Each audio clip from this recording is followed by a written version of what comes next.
All right. Welcome everyone to the fourth day of our our lectures, our course, our workshop, our training, whatever you call it. I think it has been an interesting journey for me. It has been quite good to go through the material this week with you. And I hope you have also felt the same experience. We are going to go through today as we have done. So please remember to put your group after your name, as you can see what I've done here. The lecture slides up till until yesterday are all now in the Dropbox folder, and then the videos are they should all be until yesterday. They should all be in the YouTube channel. So please get them from there if you want to rehearse what we have gone through. So we have followed the nuggets, and I believe that the nuggets have been good experiences for you to reflect, to see how others have looked at this situation, to reflect their own experiences. So I think there are many things you can find in addition to what we have been talking about this week. You can find several other materials, and these nuggets are there to have a snapshot of what people are facing, their experiences, and they have shared those. Somebody informed me yesterday that it would be good to see example of maybe successful or not successful grant applications, or reviewers feedback and the responses, things like that. I thought, I mean, this is a very progressive experience and skills you learn, very progressive. So personally, I have progressed, and I keep progressing because that is my goal, to progress, to do better from time to time, to add to what I know. So the grant I've written in the last 5 years, if I was asked to write them today, I think I would do better. And that is how it would be in the next 5 years, or in the next 10 years. Yeah, because I still have some time to be a professional as a professional scientist. I still have some time ahead of me. So I think there will be room for improvement for me, really. And teaching this course like this also gives me opportunity to improve, because really one way to learn is to share your experience. Then you learn from that. So what I've done is that I've taken my not so good grant applications. They are still confidential. So I'll just let you know that I've taken them and I've put them in the Dropbox. What you find is that some of those will fail the rule I've given you, the rules I've given you here, some of those rules. But yeah, that is when I was beginning. Some of them were successful, some were not. I have tried to put them in the folder in a way that you can differentiate which were successful, which were not successful. And then for those that we received reviewers feedback, I collected those. I've put them there, and also responses we gave to the reviewers. I would have shared some others, some of the big ones I've got as I've progressed, because in your career, the more you progress, the more you also improve in the grants you got. Some of those most recent ones, I didn't put them there because they are still ongoing project, so they are much more strictly confidential. I can't share those at this time. But the ones I've shared are projects that have come to an end. We either got grant or we didn't get a grant. So look at them and see if you can pick one or two things from there that can help you to understand how some of these things are. Otherwise, the website Marion shared open grants. I checked it also yesterday and I saw that they have grants application, and some of them also have feedback from reviewers. So you have these resources to see what others have done, and some of the items they have put there that either brought success or not. Okay.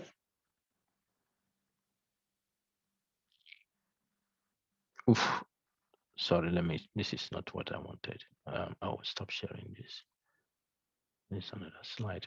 Okay, but please let me know, is there any question you have this far? Good morning, Prof. Yes, please. Please, are we going to make a presentation on our nuggets today again? I saw. Yeah, so that would be 7 to 9, group 7 to 9. Okay, those who have done are already okay. Yeah, if you have done, then you are free. Okay, thank you so much. You are free from nugget, not free from any other. Yes. So yeah. Okay, so we will wait for group 7 and group 9. They will present today, and I have already I will let them know when they will present. Okay, any other issue, please? Questions?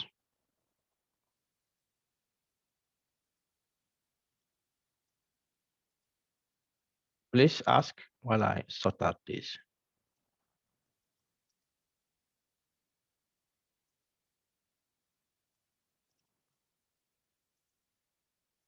No question. This group is so quiet.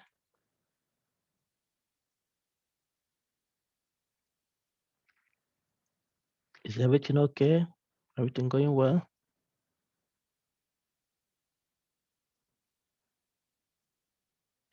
Okay. For me, sir. Okay, later. Go ahead.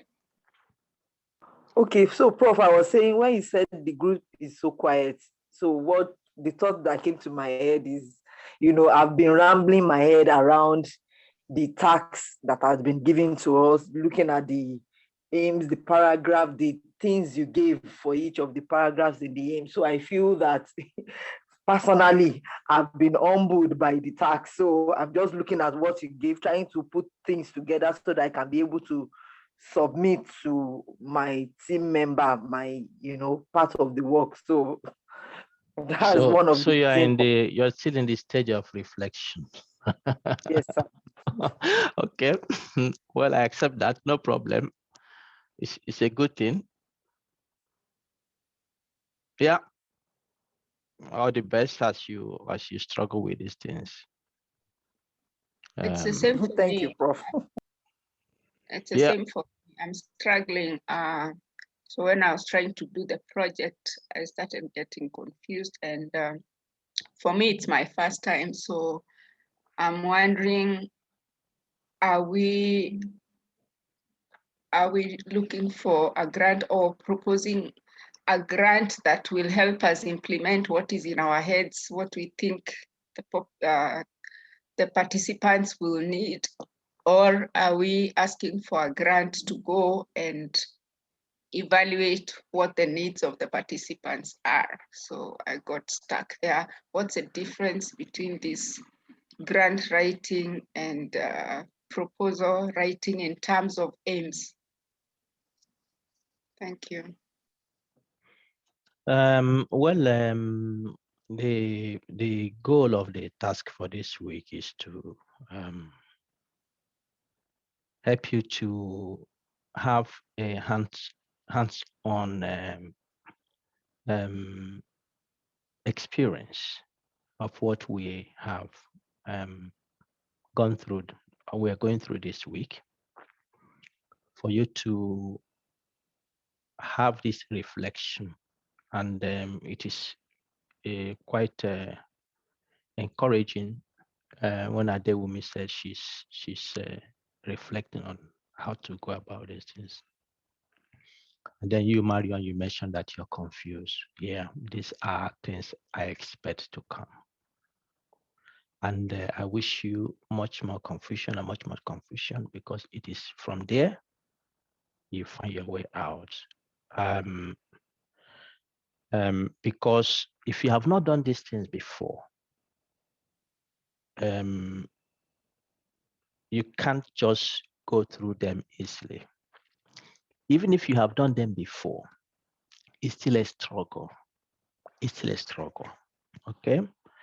Many people, I've met many people who left science as researchers and went into the administrative part of the academia.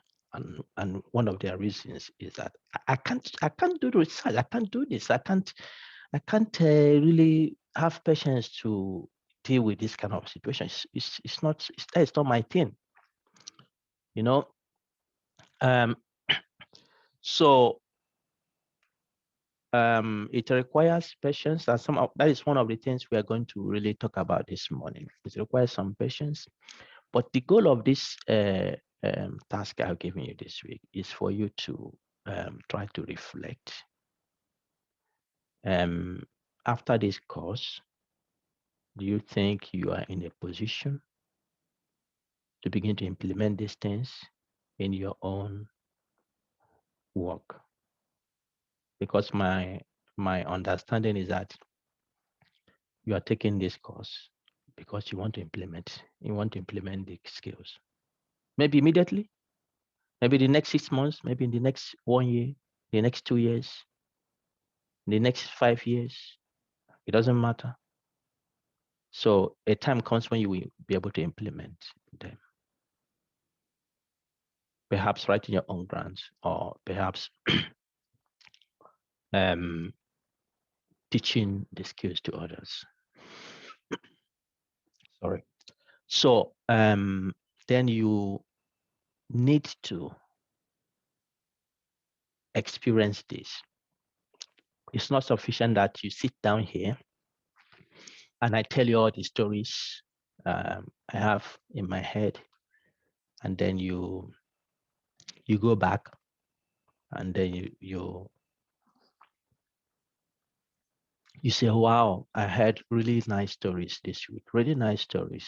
I keep on thinking about them. No, that's not what I want to happen. I want you to get a dirty hand, soil your hands, get confused, find your way out, try to give up, go to your house after the class. You can't sleep in the night because you're still working on the project. Oh, why did I even attend this course? Yeah, those feelings are good because they help you to find your way out. So what do you do? Find your way out. I tell you, the road is tough, believe me, but the road is also very sweet. The attitude you have to success, the attitude you have to challenge, the attitude you have to failures, the attitude you have to ignorance makes the road sweet. Come on, I have my kids. I learn lots of things from them. Sometimes, oh, but Daddy, you should have known this. I don't know. I don't know. If you are not taught, you wouldn't know. Or laugh over it, and then when you have your kids who begin to criticize you, then you know you're in trouble. As they grow bigger, they learn. My daughter is my height now, and a few weeks ago, she's almost crossing me. She told me, "Wow, Daddy, did you know that you are one of the shortest people in this country?" I said, "What? What do you say?" They don't say that again. So, but why? Because she's growing.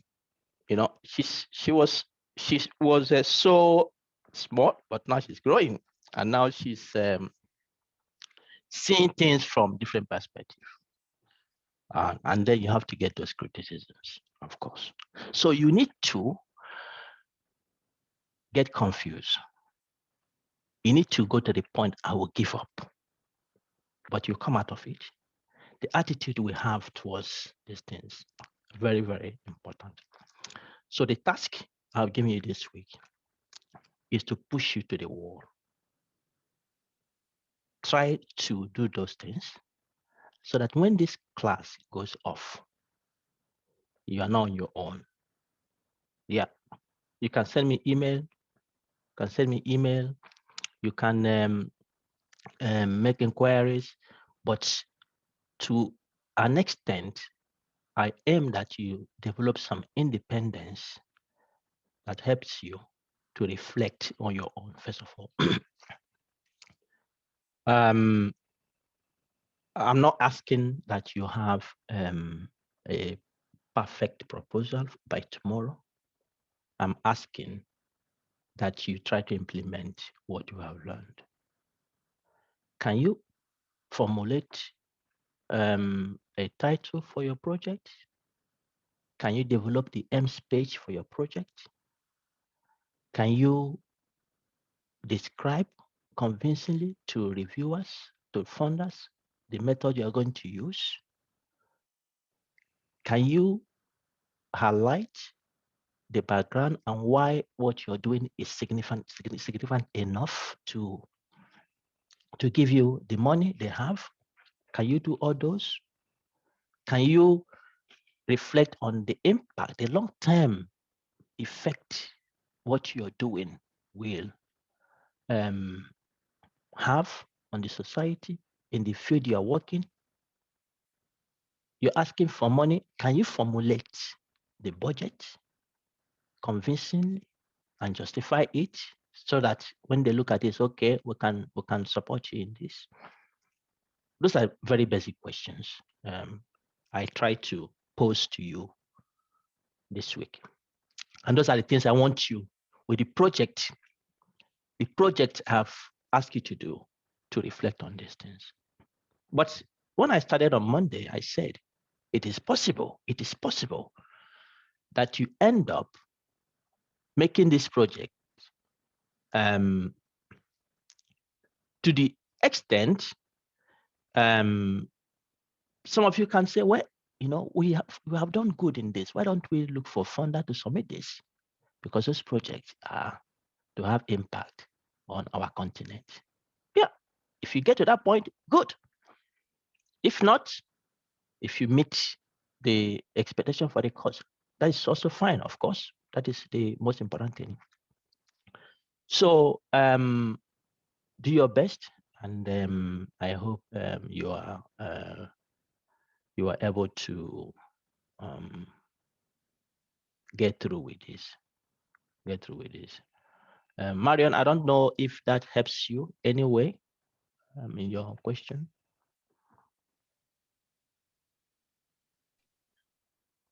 Yes, it does help me. And what's coming to my mind is because we are collaborating then as a group, we will sit down and continue to brainstorm until we come up with these things so that there is no confusion. Thank you. Yeah. Okay. Yeah. Yeah. The funders have timelines. They usually have their timelines when the application starts, when it ends. when they make their decision, when they release the fund. If for anything they delay, anything happens which is not usual, then they will of course let you know. And usually what they do is to give you some extension when you start the project or when you end the project. So that shouldn't be an issue at all. Good on you, just responding to your question there. Okay, I see Zainab raising your hand. Please go ahead. Yeah, good morning, Prof. Good morning. I just want to make a comment and then want to clarify some things. I have understood that the presentation we're expected to make tomorrow needs to present all the components required for grant seeking. But then because, it's quite really difficult than the way it looks. It's not just something that one does within just a day or two to come up with a fine-tuned work. We are doing our best to try to touch all of these components, but then it may not come out so perfect because of the timing. Then I also wanted to ask, we are supposed to push our work to be peer reviewed by certain groups that we are being paired with, but I don't know how it is because right now I think nothing has happened between my group and the group we are paired with. So I don't know if it is at the end of the day that we have to do this, or it was something that we ought to have done right from time being. Okay, I understand the situation. I think you're speaking the mind of many people, Zainab. So tomorrow is almost here, 24 hours from now, which is really a long time.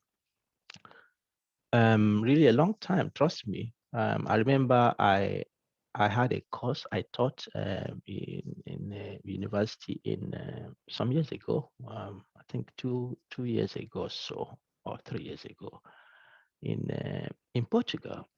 So I was teaching this course, and I gave them a group project, which I usually do in every of my course. So I told them this will be ready at the end of the week, and they said, "What?" So on Wednesday of that week, I was asking them, "How have you gone with your project?" And one lady raised her hand and said, "I think this project you are giving us is not fair. It's not fair because I am a mother, I'm a wife, I'm working. I don't have time, really. And the more I look at this, I see it is really not possible." So I listened to her carefully, and I said,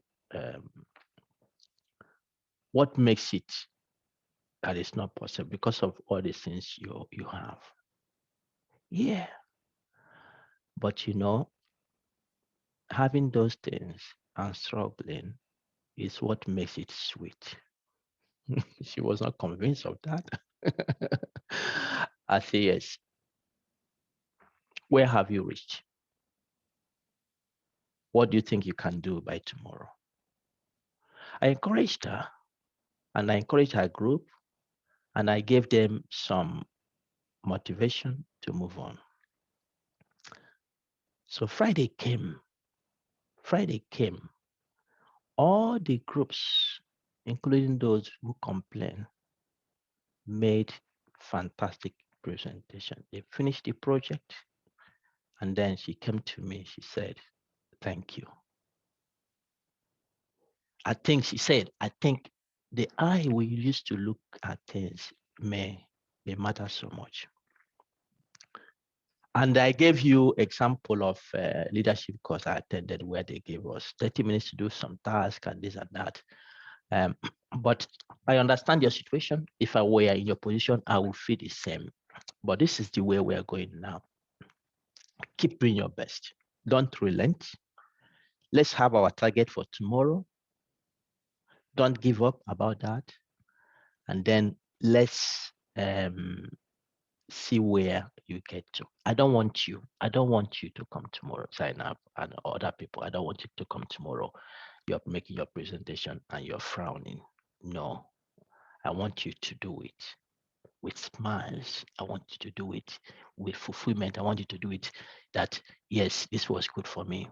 So keep doing your best. Let's see where we get to. But what I will do now is that if the peer groups have not been working, I can take that out of the project. So focus on your group project. Tomorrow, when we come and make the presentation, let's make the criticism there based on what the groups will present. Okay, so let's see where you get by tomorrow. Many times people come by and say, no, we can't finish it, but eventually, by the time we get there, they have finished because you are smart, you know, they're smart and they do it. So don't be overwhelmed. I don't want you to be overwhelmed. I want you to enjoy this week and then get things out that will help you to push on. Okay. Does that help you? Yes, sir. Okay, great. Thank you. Any other question?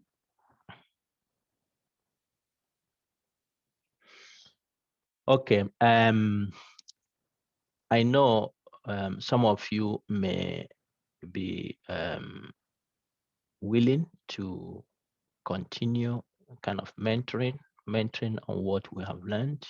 You may be planning to put up your own grants. You may be planning to continue to reflect on these things. So I mentioned forming a group. Some have contacted me, and I think this is the way I think I'm planning we can do it. So you have Chinagoram Ibeachu. Sorry if that is not the way it sounds, if you not the way you pronounce it, but Chinagoram Ibeachu. I think I will ask you, please. I'll ask everybody to who is interested in the mentoring program, to contact you as the focus point. Please, if you can do that, and we'll collect this, and then we can share and plan ahead after this course. That would be great. Does that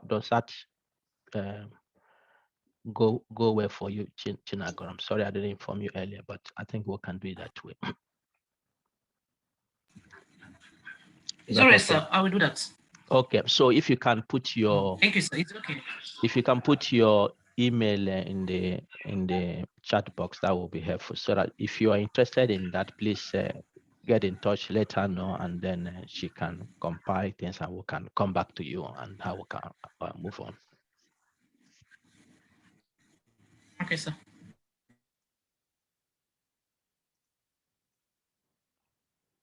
Okay, this is still the structure. We keep on moving.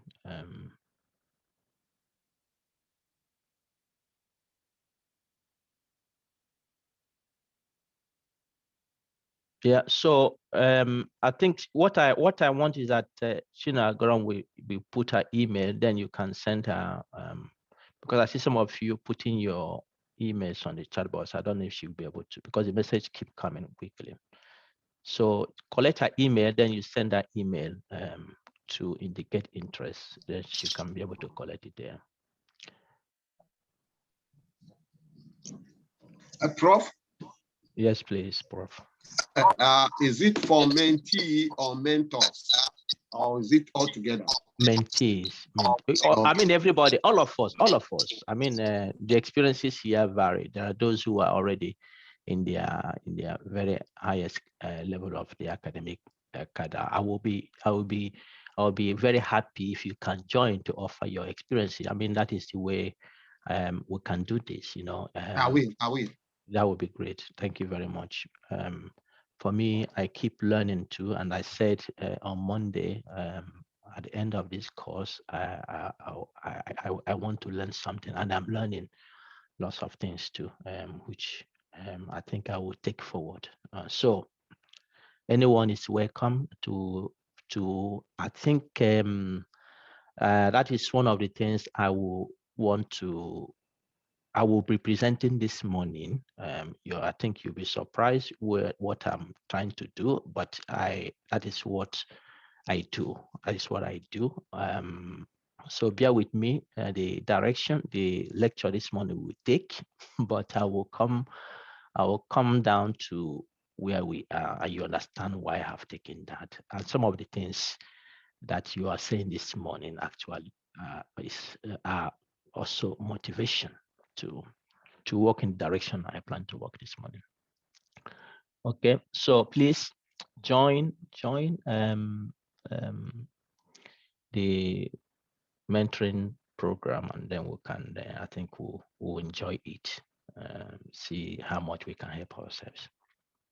Okay, so this is what I planned this morning, to look at some aspects, and then in the afternoon I will talk more on issues of clear writing and so on and so forth.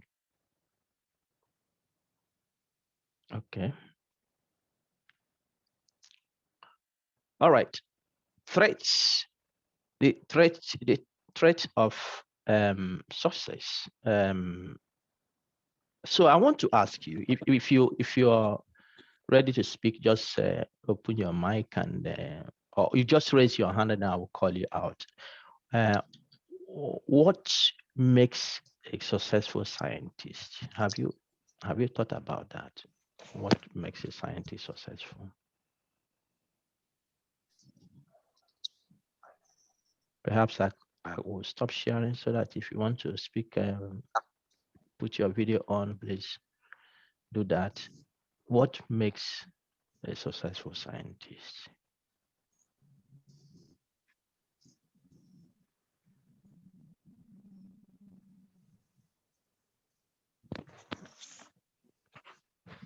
Okay, I have Safa.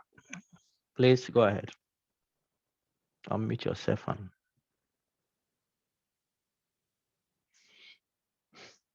Safa, you need to unmute yourself. Yeah, good morning for all. Good morning. Go ahead.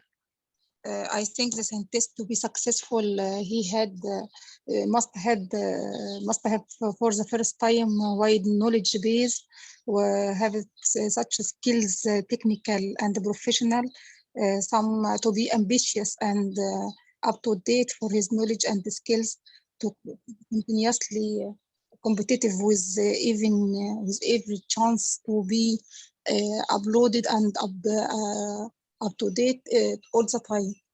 Mm-hmm. And be confident one. Be confident. Okay, great. Thanks. Great. Okay, I have Zara. Good morning, everyone. I think a successful scientist is one that uses his knowledge and skills to impact society. There must be a change in society when he uses his talents. Thank you. Okay. Have Emilia. Hello. Good morning.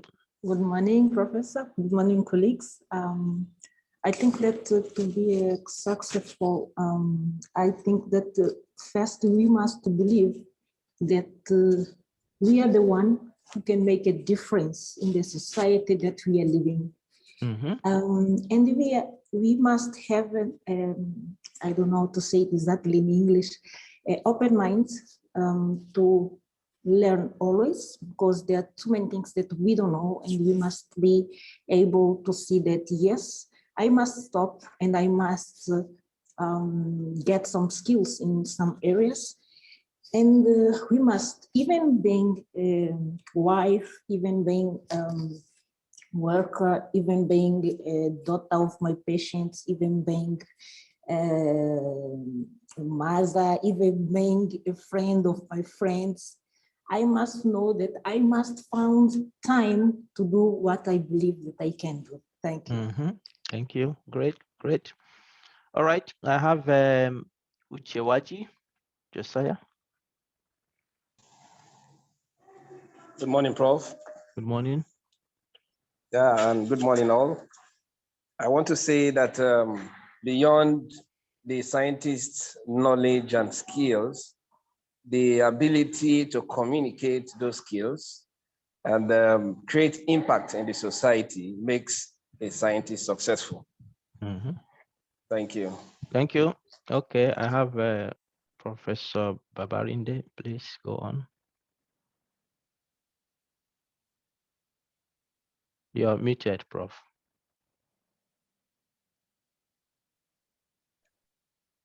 I think, good morning, sir. Good morning. I think that question is multidimensional. Well, apart from the various areas that have been mentioned by colleagues, I think one area to measure our success is the fact that there's no success without a successor. And that, takes into account the need for mentoring, to have mentees. No matter the achievement we have made, if there are no people to succeed us, there are no people who have mentored, I don't think we can clearly say that we have really succeeded. Thank you, sir. Thank you. Okay. I have Salma. Yes, good morning. Good morning. Yeah, I think for scientists, we have to love what we are doing, and we enjoy our work, and also to take the risk. We have not to hesitate and consult those who already has experiences in that particular topic, for example, and also to update ourselves with new findings and knowledge. I mean, knowledge is important. Yeah. Yeah. Thank you very much. I think. Thank you. All right. I have Epiphany.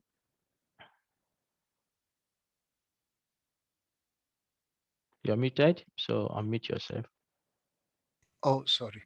Good morning, Professor and good morning, class. I think for a research scientist to be successful is to find a way to balance research endeavors with life, and have all research endeavor contribute to positive social change. Okay, thank you. I have Godfrey.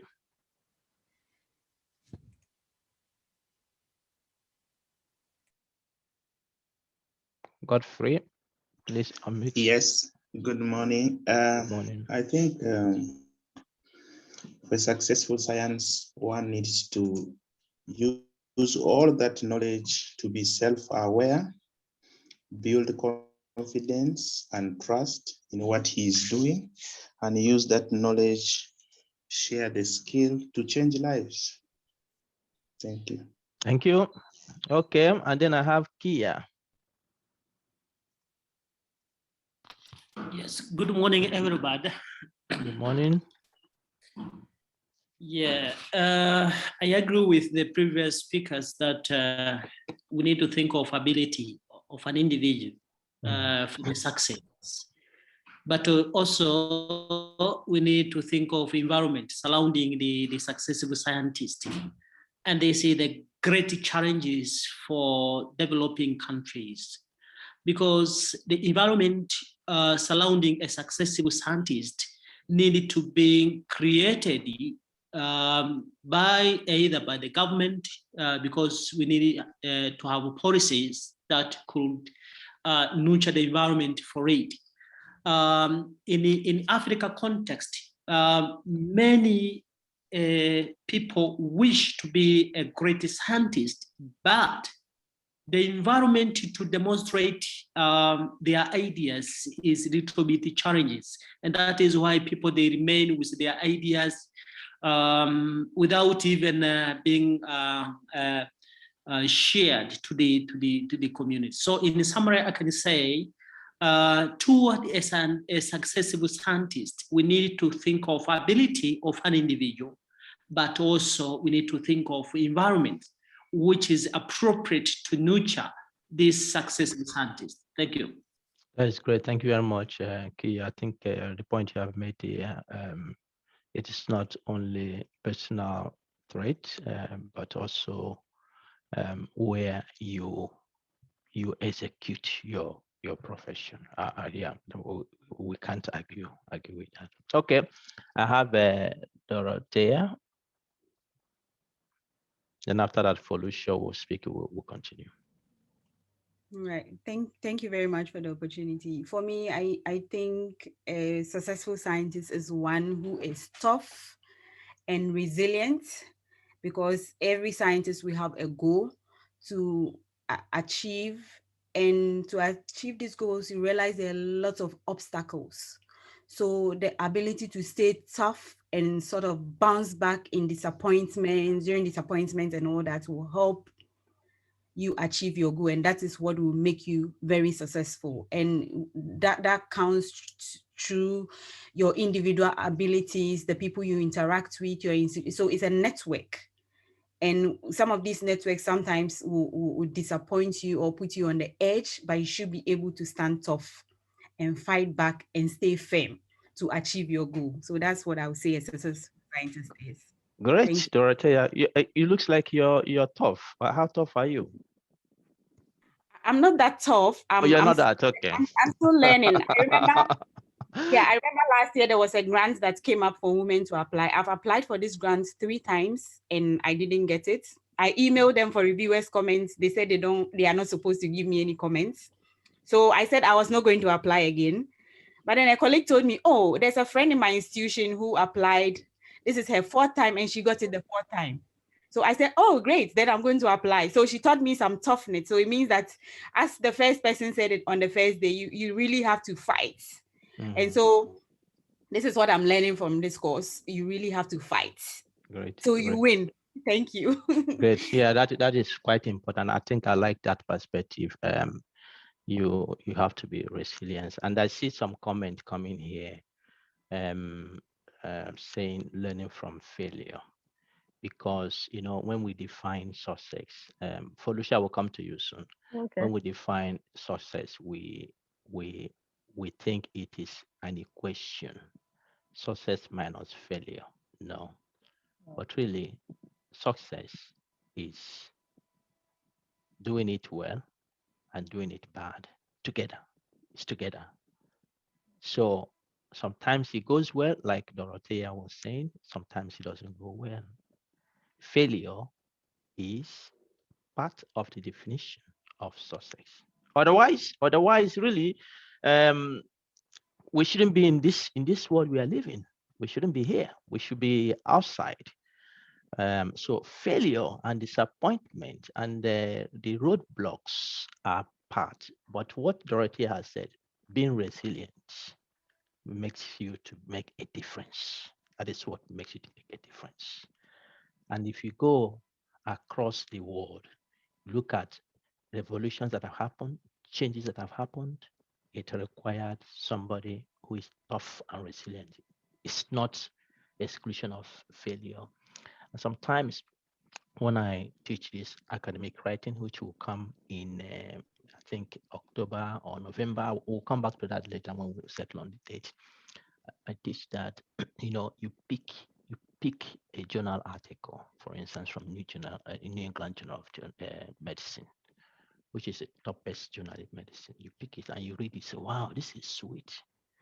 But if I tell you that some of those papers have gone through 50 revisions, you wouldn't accept. They have gone, and you have your PhD student. My student here, they signed, and I said, well, go on and revise it again. I give comments.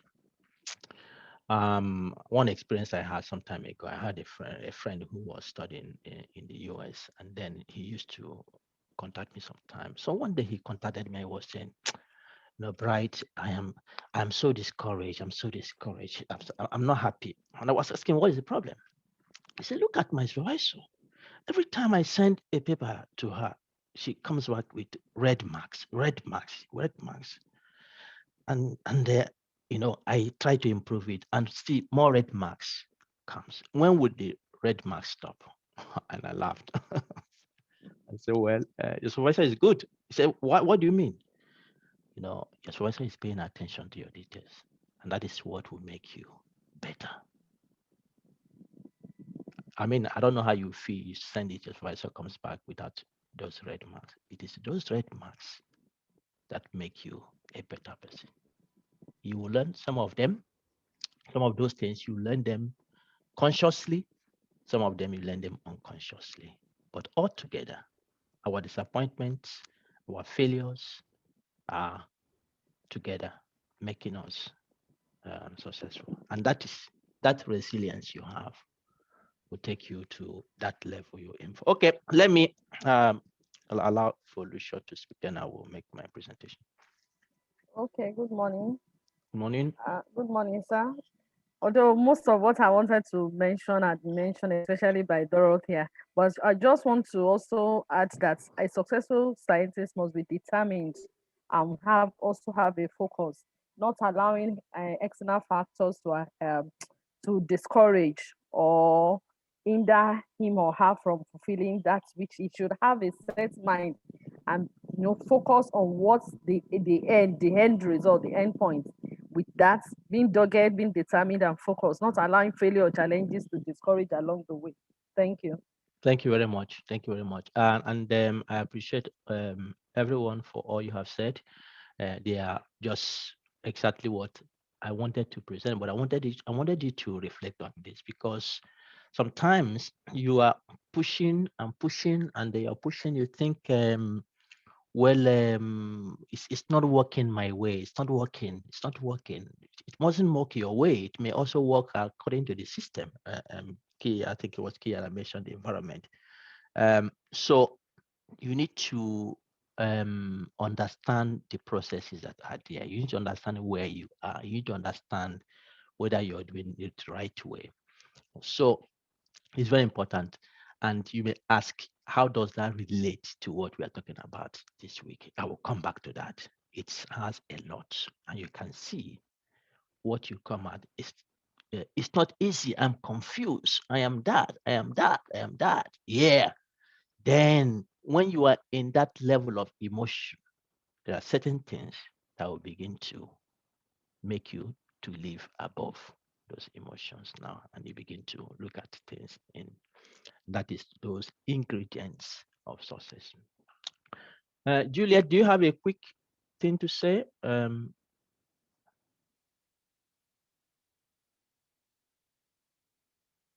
Juliet, you need to unmute if you want to speak. Yes, sorry, thank you, Prof.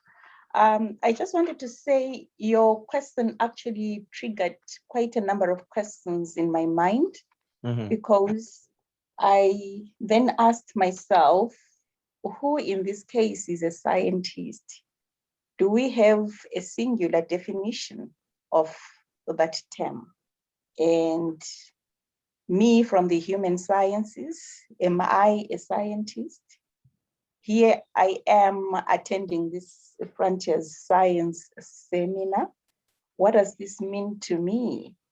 Do I belong to this science field, in quotes, let me say? So basically, I would want to know who is a scientist. Okay, I'm not going to answer you that question, Juliet. I will refer you. Eman, you helped me. The first edition of the Frontier Seminar Series.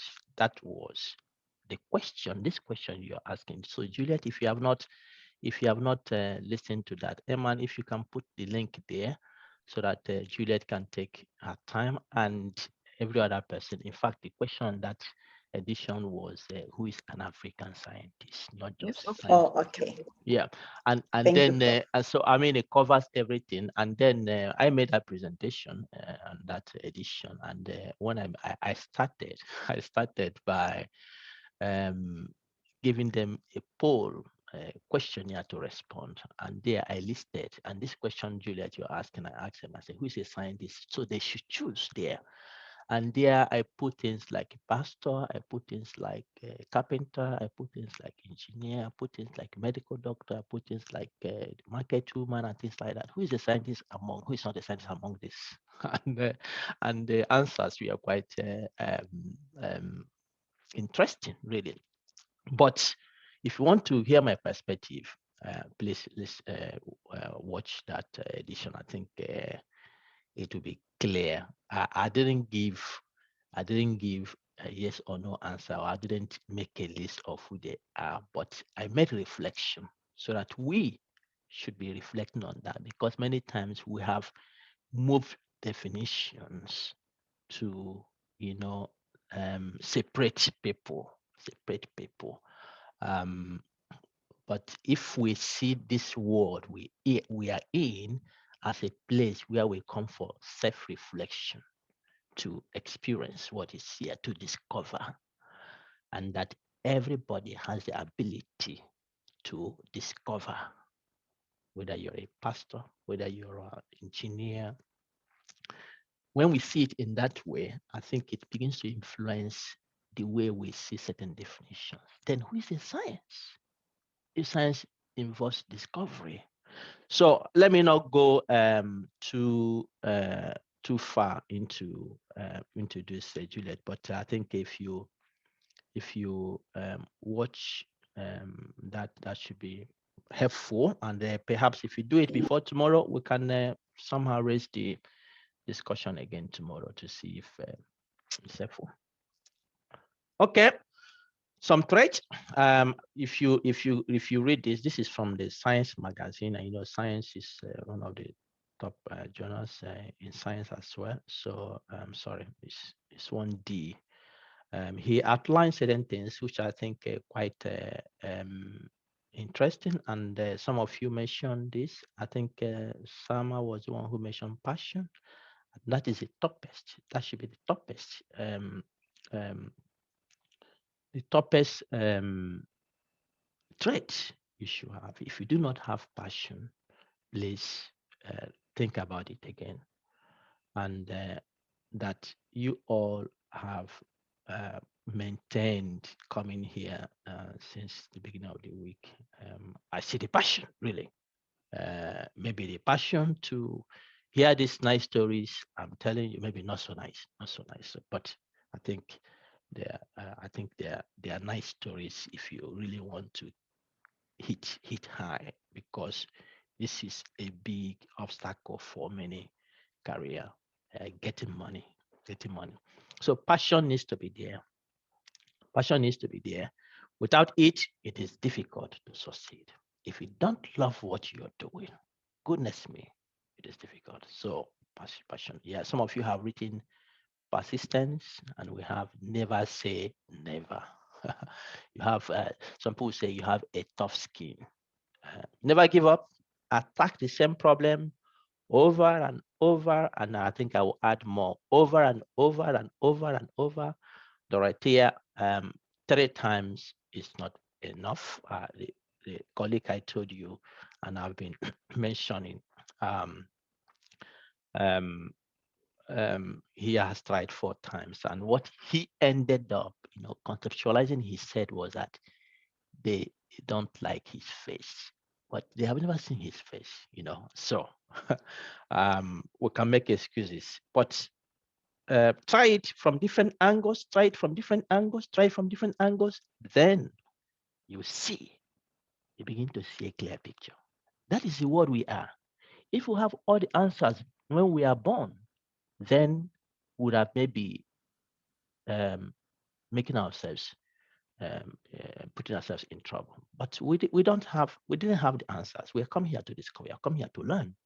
And that is how we continue to learn until we leave this world, So we need to be persistent, focus.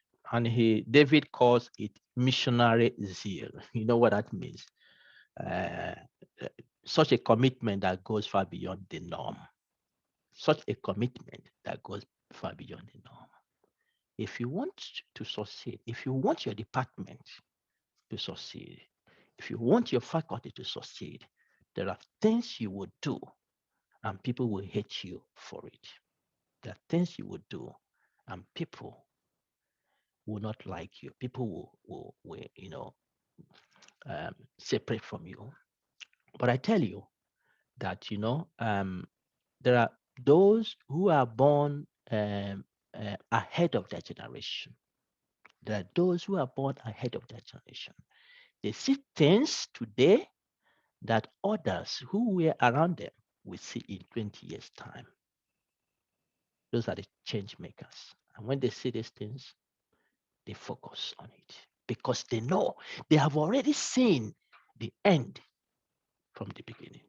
Not that they are prophets, but they have a good understanding of meditating on what is around us.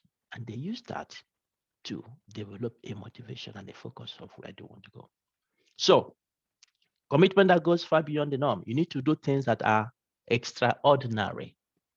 And I will push you this morning with some of the stories, exciting stories, of how some people have also done it. You have to have inner beliefs, positive inner belief that set the stage for success.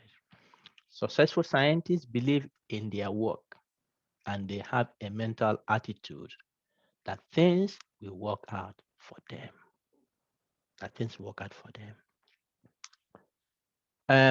There was a Norwegian in one of my network here. We had I think that was 2 years ago. 2 years ago, we had a network workshop, and we had this camping somewhere, and they invited in this Norwegian Nobel laureate in I think it was medicine at that year. He got it, or year before, and he had a presentation. And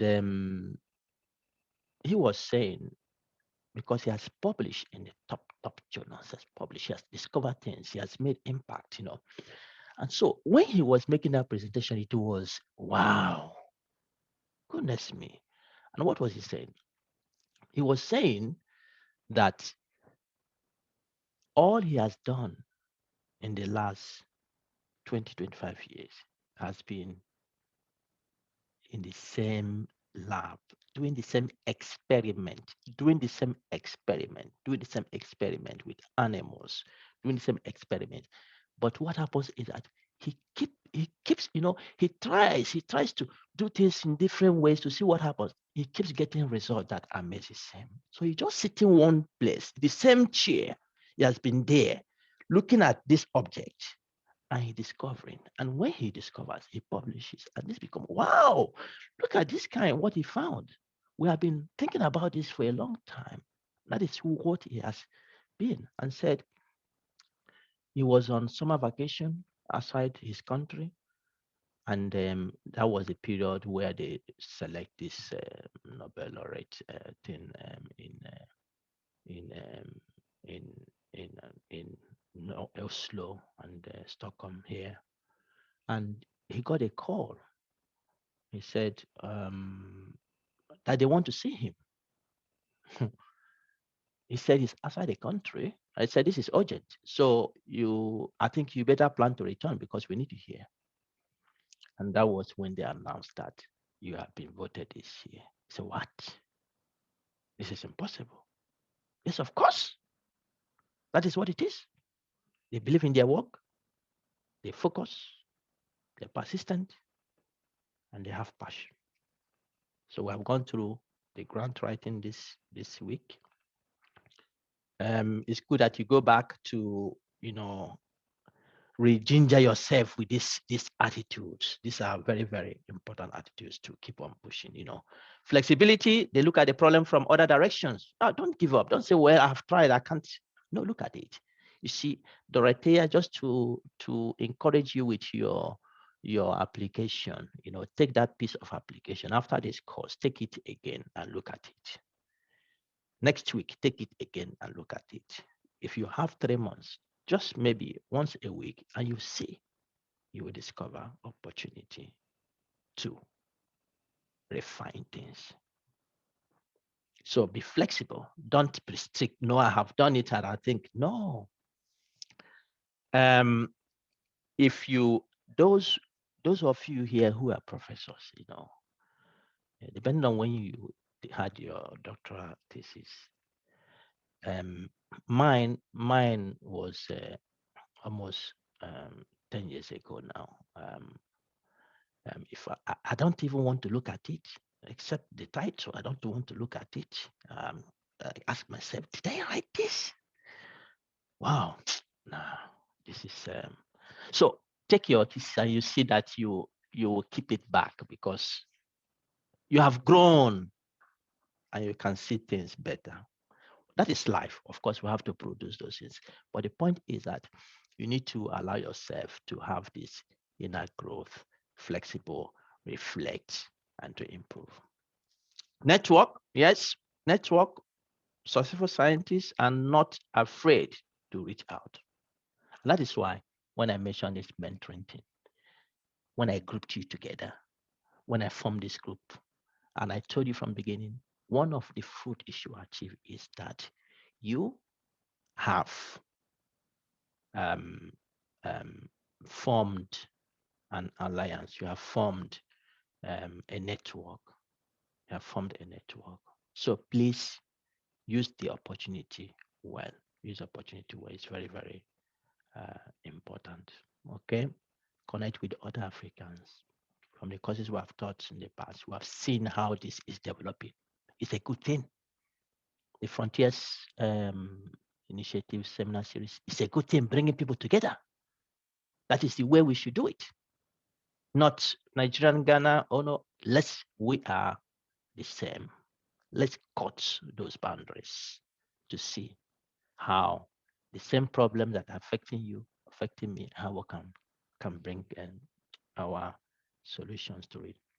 Critical thinking, ability to reason well, take action, combining critical analysis with forward momentum. Critical thinking, don't be shallow in your reasoning. Think deep, think deep. Are there other ways to approach this? What other things can I get from this? Okay. I think what happens here now is that I've had this time for, I think we can take some breaks so that you stretch your legs. So let's come back 20 past the hour.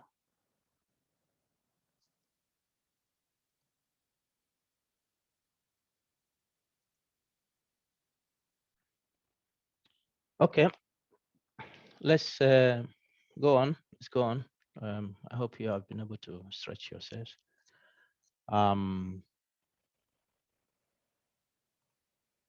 Share where we stopped. Okay, I was on the other slide.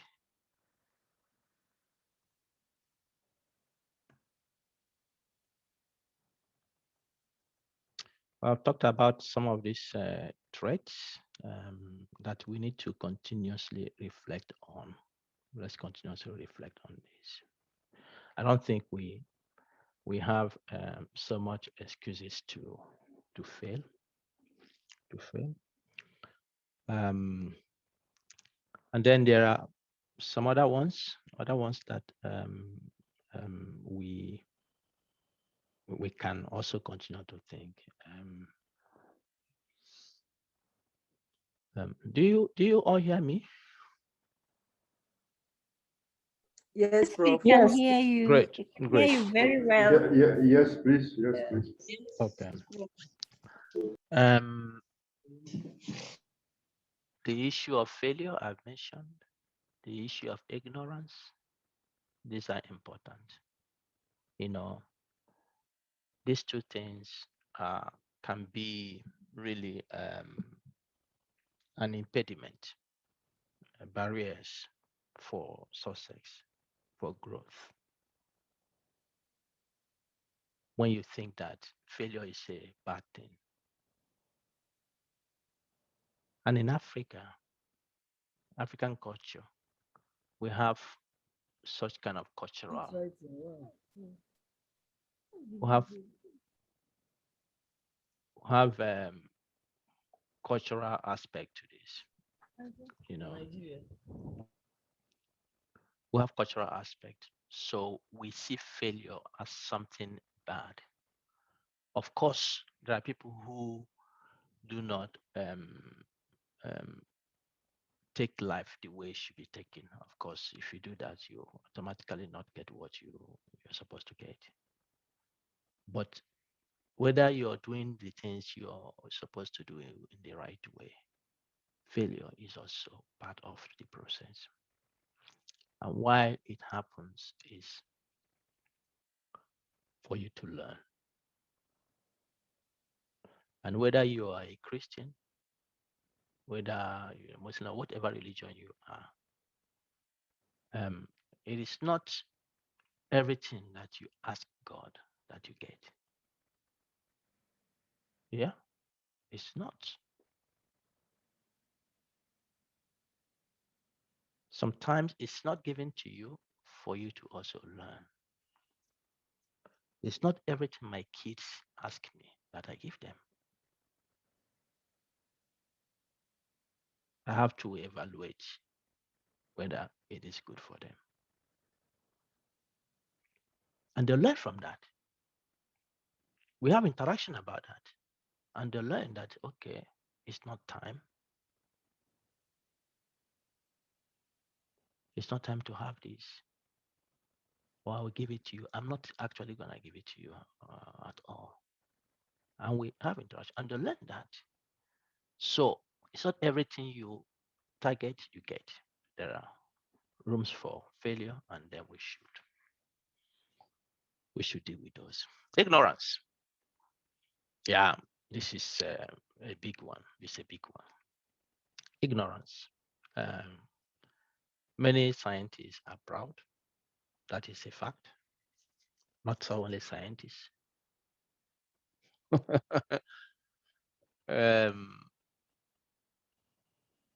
I think one of the most proud people are the ignorant ones too, really. But the point is that science really exposes us, or research, or whatever name you call it, exposes us to how ignorant we can be. How ignorant we can be. I tell you, when I interact with my kids, sometimes it can be embarrassing. I discover how ignorant I am in many things. And they ask you, Dad, you didn't know this? I said, no. Oh, I thought you knew. And yeah, I thought maybe I would have known, but it's not everything I know, really. It's not everything I know. I'm happy you're telling me this. But our approach to this can be an impediment. Our approach to it. Sometimes we want to show, well, I know this, I know that. To be successful, to be frank with you, to be successful, we need to, yeah, Marion, that is right. We need to be humble. We need to be teachable. We need to be learnable. We need to say, I don't know. I would like to know. Scientists are one of the most ignorant people in the world. And what I mean by that is that when you are called a scientist, people expect you to be an embodiment of all knowledge. No. But the more you go in your career, you discover that the less you know. Because you begin to focus on tiny parts, very tiny parts of the universe. Even in your field, you begin to focus on those very tiny parts, very tiny. You begin to become too specific to certain areas. And then you know not so much of the others. So open to it and say, I don't know, I want to know. I want to know. Encourage patience, detail oriented, have an eye for details. When you write your grant application, have an eye for details. I think one of the groups that will present today, the Nugget, will talk about applications that have been rejected because of the font they have used. Some applications have been rejected, not even sent for review. It doesn't matter how good it was, for the line spacing, for the margins on the page, for the fonts. Have an eye for detail. Read it over again. Read your grant over again. Read again. Take it to the kitchen. Read it to your husband, to your wife, to your brother, to your sister, to your child. Do you understand what this means? What I'm talking about? Discuss it. I tell you, you'll come out. You'll be better for it.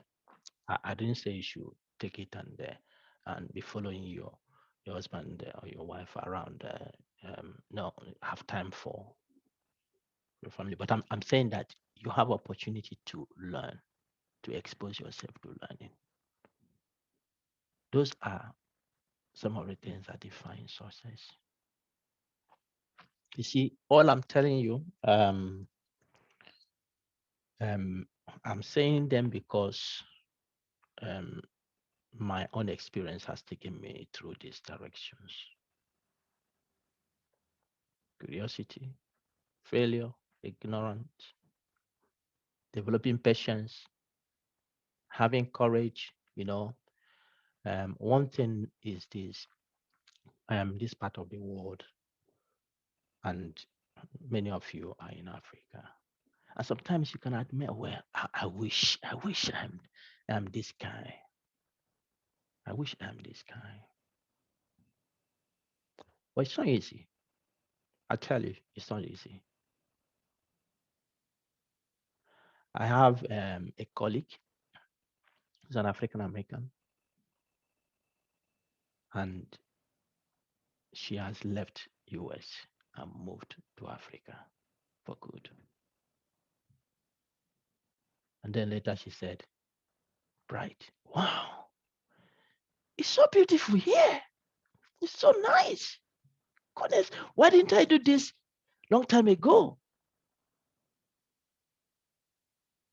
Well,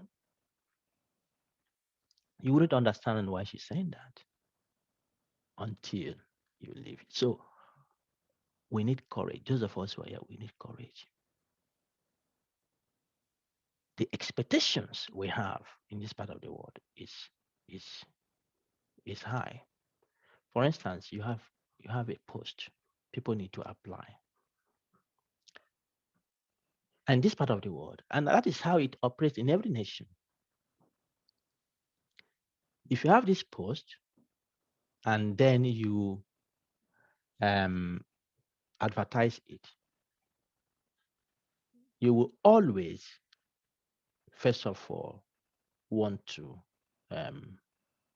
consider the indigents. In my country of origin, Nigeria, or even if you're from Ghana, wherever you're from, if a post is advertised at the university, the first consideration should be those who are from that country. Okay, that's first consideration. So if you have somebody who is not from that country and has the same qualification and experience with somebody who is from the country, if you have those two people, the consideration we first of all go to the person who is from there. And what that means is that those who are not from there need to double their experiences and their CV. You need to make it. You need to make it to outweigh those who are from there. Yes. Yeah. You need to push hard to get it. Currently, I have advertised positions for PhD. And when I recruited in the past, and then if the recruitment comes from abroad and the person is going through the immigration, one of the questions they will usually ask us is that, was there no Swedish person that applied? For you to recruit somebody from outside, you need to justify the reason for that. Why the person was taken above the indigenous. So the point I'm trying to make here is that if you do not have these traits in your luggage, if you do not have this trait in your luggage, you think somebody sees because of how nice your face look, or how kind you are, or how social you are. Yeah, those are good things, of course. But really, when the real stuff comes, it is what you have done that counts. I'm telling you, this is an experience. So the reviewers who are looking at your application, they don't see your face. My friend can keep complaining this for ages. They don't see your face. Even if they see your face, they don't care what your face looks like. It is what is on paper.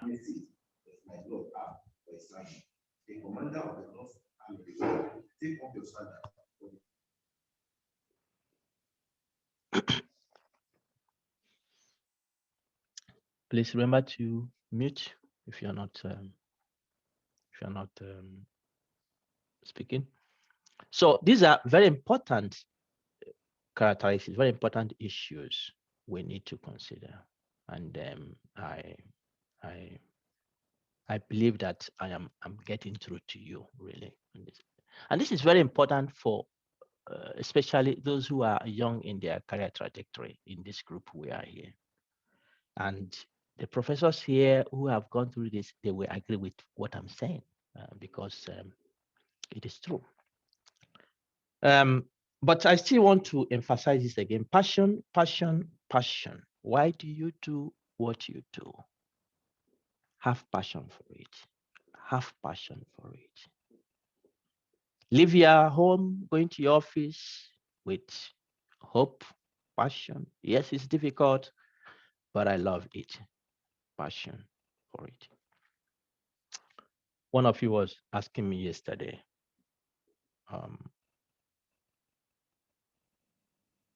why do you invest, this time? And that is a very important question,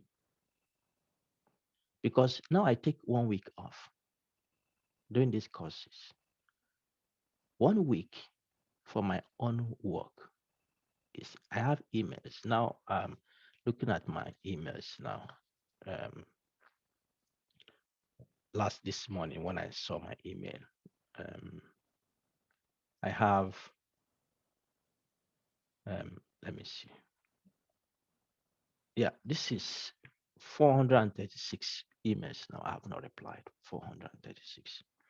And by the time this week comes, it's over, getting to 600. So why do you invest this time? And then I will take time off from work and invest it to really pass this experience. I do it because of this. I do because of this. If not for it, then I wouldn't be sitting here. In July, I will run the RAG course. We had the same time in July last year. In October or November or December, whenever we choose, we will do the academic scientific writing one. Why? My passion for Africa. By the time I go back to my work now to look at, I will need days to meet up the things that I've lost this week. But what does it tell to me? The passion I have is stronger than what I lose. It's really stronger, and I will catch up. With time I will catch up. By God's grace, I'll catch up. So these are the things we need to work on. And if we, as a generation, want to influence and change the story of Africa, the story of our country, the story of where we come from, we need to develop passion. We need to develop passion. If you don't develop passion, you only go to earn salary.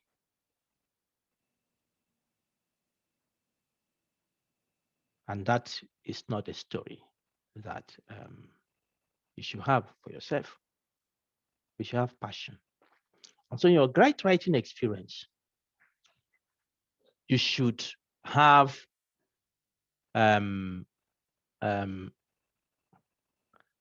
you should have passion while you are doing that. You should have these characteristics. You should be ready to you should be ready to accept that things don't always go the way you have planned. As I was speaking to you, I'm laughing because one of you sent me a text, giving me a life experience. I said that his application was rejected yesterday, and then this lecture today is coming today. So he's happy to be part of this course. Yeah, because yeah, sitting listening to me, this is experience. But as you said, and he's writing, I won't give up. I won't. Yes, don't give up. This is where we are. This is what we do. You know, sometimes I sit down and I give my experience with some of my friends. Are you sure this really happened? Yeah, it happened, of course. It's not something you make up. I don't make up. Wow. But if somebody sees you and look at you and say, yeah, it happens. The issue is how do you take life? How do you take life? How do you approach these things? Where do you think is your limit? You give up. You don't push on. Where do you think is your limit? Don't have that. Don't set limits for you, because your creator didn't set any limit for you. You have to move on. Take life as learning. So anyway, let me not bore you too much with this aspect. Let's go to. You can see. I want to highlight certain things here. Still to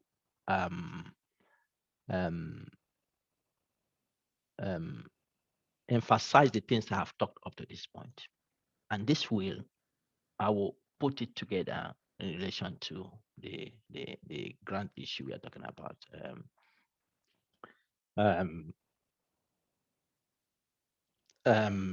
In this course. Okay. So what I want to tell you is a story that happened. Very sweet story. Very sweet story. One of the hobbies I like doing is to read novels.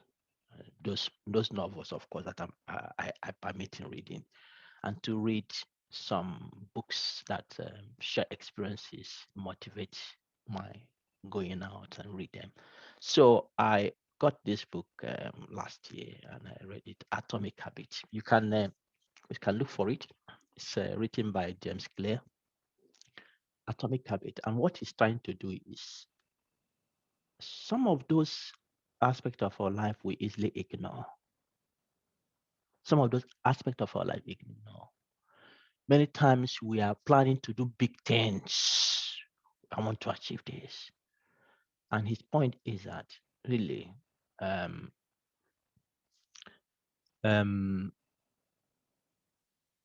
many times we fail in those big attempts. But one way people have tried to do these things, oh goodness me. Okay, one way people have tried to do these things is that they actually try to focus on those tiny things, tiny habits, try to change them, try to modify them. You have this sentence you have written, you think, oh, this is fantastic, this is nice. But is there another way of making it better? Can you make it better? Can you change something in this sentence? Yeah, there's always room to improve.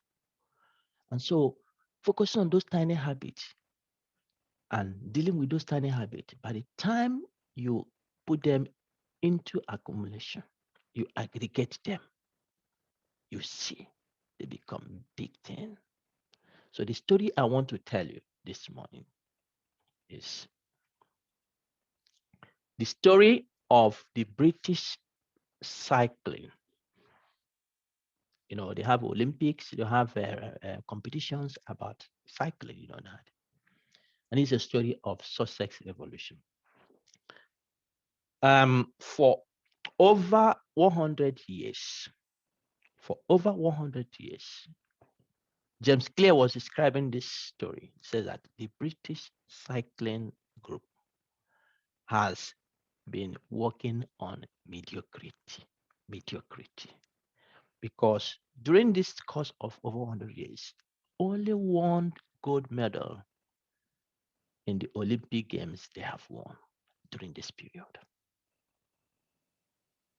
until the DA.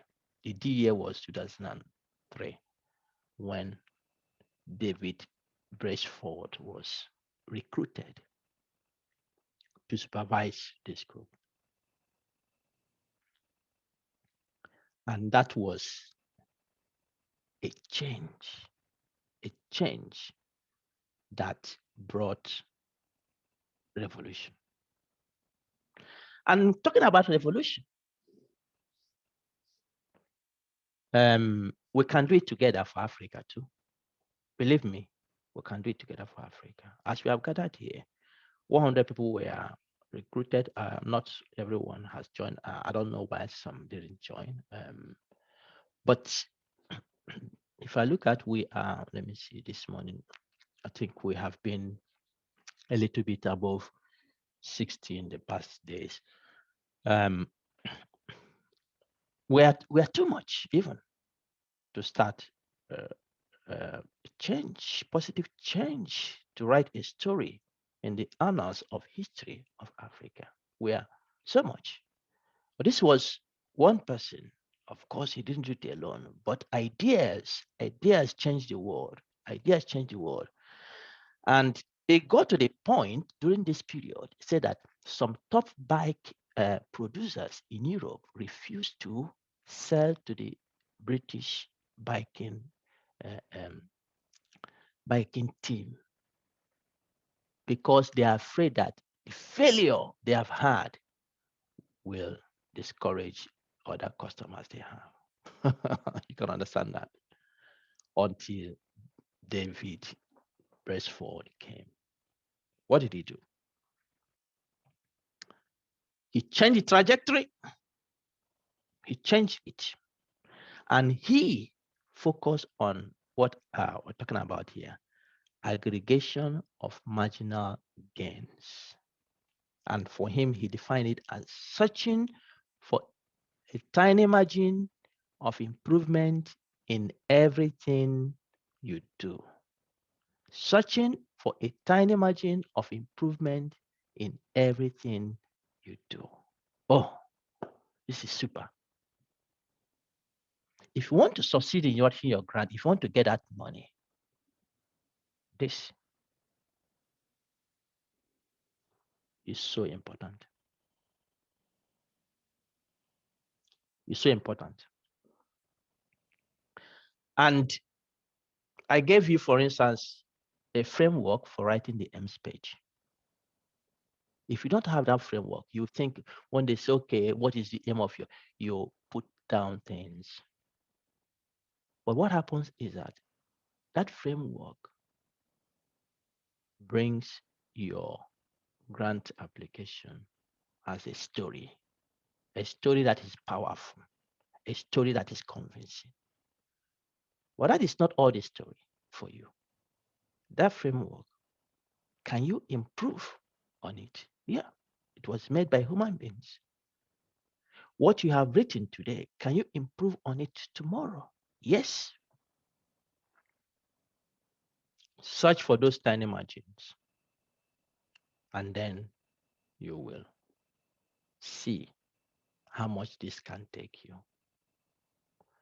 Don't be a workaholic. Don't be a workaholic. I don't like people who work too hard. I'm not that kind of person.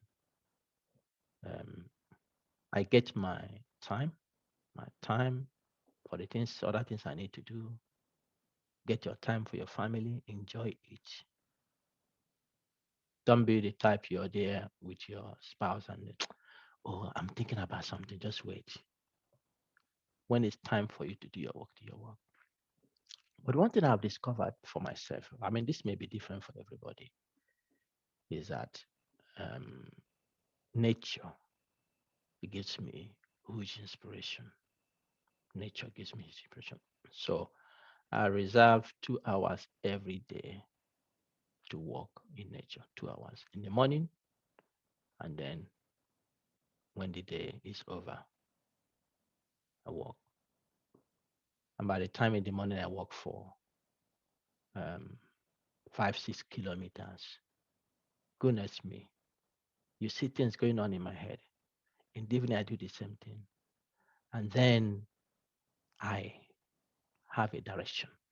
And that becomes very important for me when I have a block, meaning I'm stuck at a place. I don't know what to do next.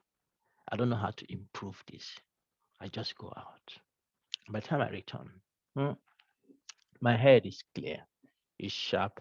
I take a look again, the answer comes. So don't sit down in a place and say, well, I need to finish this thing. No, that is not the way it works. That's not the way our body works. That's not the way the brain works. Find a way of how to develop or identify these tiny margins that will lead to your improvement. This is my experience. You may not take what I'm telling you and just copy and paste to your own experience, but this is my experience. One of the sports I like so much is football. And one of the sports I used to watch. I like watching this in the English Premier League. My family sees a passion I have for football, and that is what I did it a lot when I was growing up. So what happened? That passion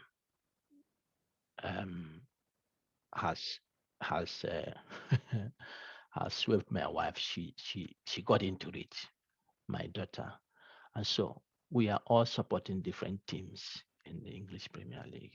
And so you see, when my team is playing against my daughter's team, then you see there's tension at home. Or when my wife's team is playing with my team, there's tension at home. But that is a passion I developed. And by the time, and one of the things that actually make me is that, when the coaches have tactical aspect to the games, I like those things that are very innovative. I like to see them. You can see players that have tactical experiences and they bring that to the game, and it makes it sweet. I learn from those. So find your experience. Where do you think you find inspiration to do what you're doing?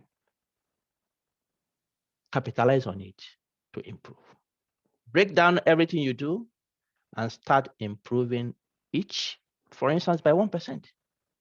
Put them together and you see that you have significant increase. See that you have significant increase in in what you're doing. Okay, so Dave Brailsford was brought in and he focused on those tiny margins that when they are aggregated, it becomes huge. What did he do? It's small improvement. He redesigned. He redesigned the company that make their bikes, they focus and they redesigned the bike seats to provide more comfort. You can imagine that. Just redesigning it. Let the bikers feel some comfort on that. They said he made hundreds of tiny improvements, hundreds of tiny improvements. And you can see some of them I have listed here. They use alcohol to put on the tires of the bike to allow them to have better grip. I can imagine what would that do? It's small, but just wait. I will tell you more story about it.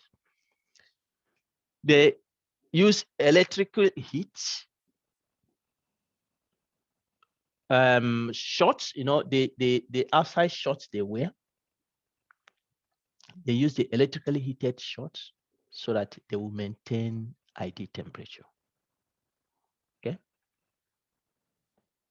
And they tested various fabrics, various clothing tested to find out the best that they can use to remove anything that can add pressure in their performance.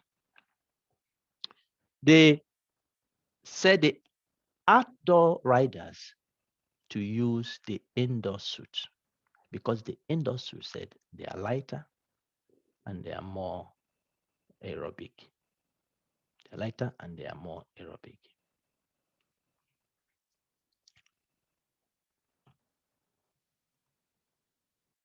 They tested different massage gels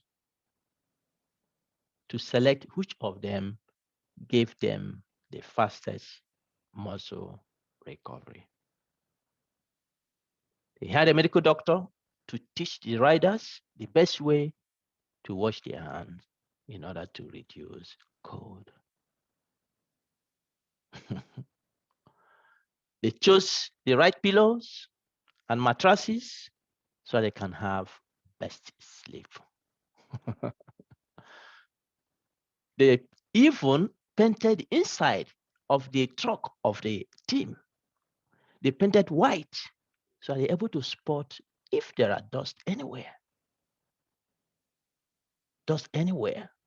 Dust can affect you. Maybe those who have allergy can sneeze. Just try to ensure there are nothing to distract. These are just few lists of what they did. But what was the result? The results came faster than they thought. In 5 years, the British team in Dave Brailsford was recruited in 2003. In 2008, the British team won 60% of the gold medals that was available here. 60%. In more than 100 years, they won only one. In 5 years, they won 60% of the gold medal available. That's not all the story.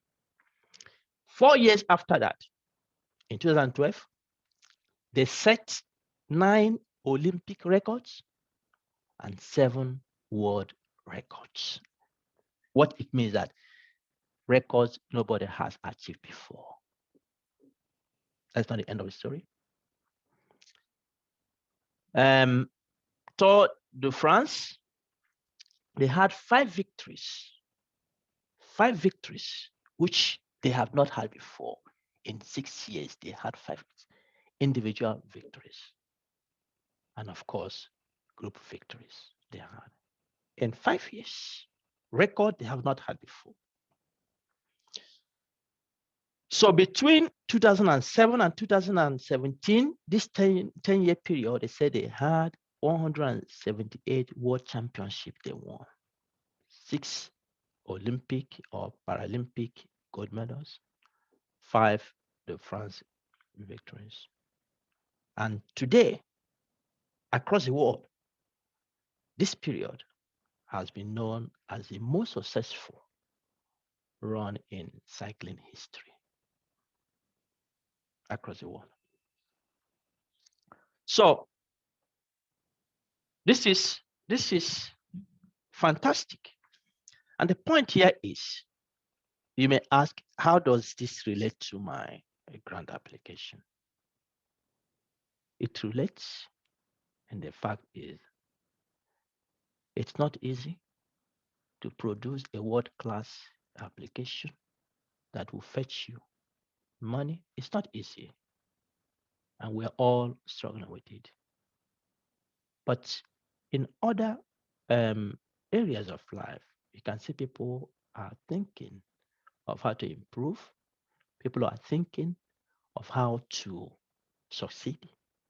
And I think for us, we can also use similar strategies to push on to success. And so such strategies can be applied to your grant application writing.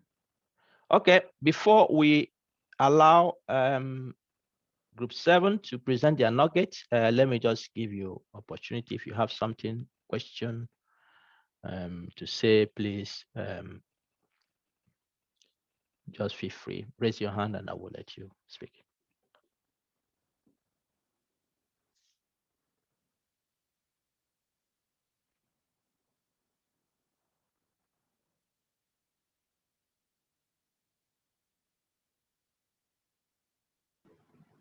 Okay, Hababadia, go ahead. Right, thank you, Prof. I think my question has to do with the length of the proposals we are preparing today. Do we have any expected length? No. For this one, okay. All right, thank you. No length.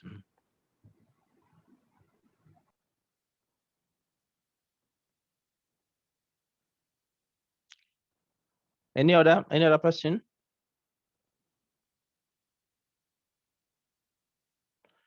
Okay, Group 7, are you ready? Yes, we are, Prof. Great, please go ahead.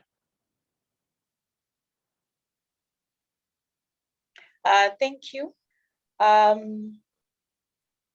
The article that we looked at was entitled Grant Application Rejected Over Choice of Font. This was a UK funder who took a tough typographic line and rejects 4% of applicants over font transgressions. We reflected on the following. Firstly, that the article presents a case of a project that is rejected because of non-compliance with the font guidelines. Trivial as this might be, it underscores the following points or tips: that writing grant proposals is really hard work in which one cannot afford to ignore even the very minute detail or trivial detail. All these are actually significant when it comes to grant proposals. Secondly, rejections make researchers, especially early ones, quite desperate, sometimes leaving them without a source of livelihood, as we see from the letter that was written by this writer. We also noted that different funding organizations have different guidelines. In other words, these guidelines are funder specific, and it is therefore important for the writer to adhere to them strictly. If in doubt, one is advised maybe to seek clarification.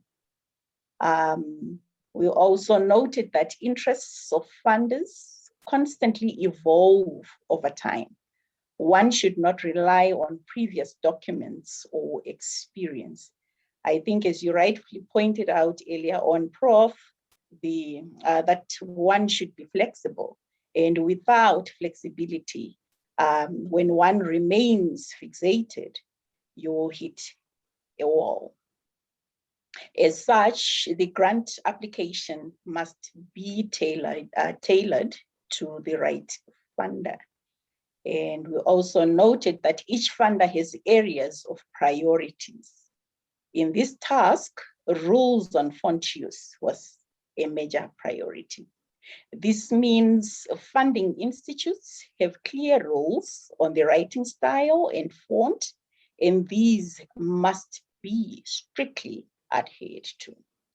And lastly, rejection should be considered as part of the learning process in the whole project writing process. It should be looked at positively because it enhances one's skills in project writing. So it should not be taken personal. And I think in today's session, in the chat box, somebody wrote that positivism is very critical. Being open to criticism is critical. One should learn from failures and have positive people around them. So I would like to conclude with that remark that positivism is very critical and being open to criticism is critical in proposal writing. Thank you. Thank you very much, Juliet. Thank you. Anyone from group 7 that wants to add anything to what Juliet has said?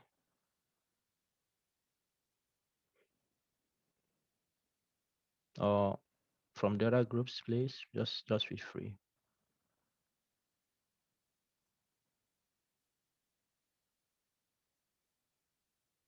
Just to ask, what font did this particular group or person use that made them to have their grant proposal rejected?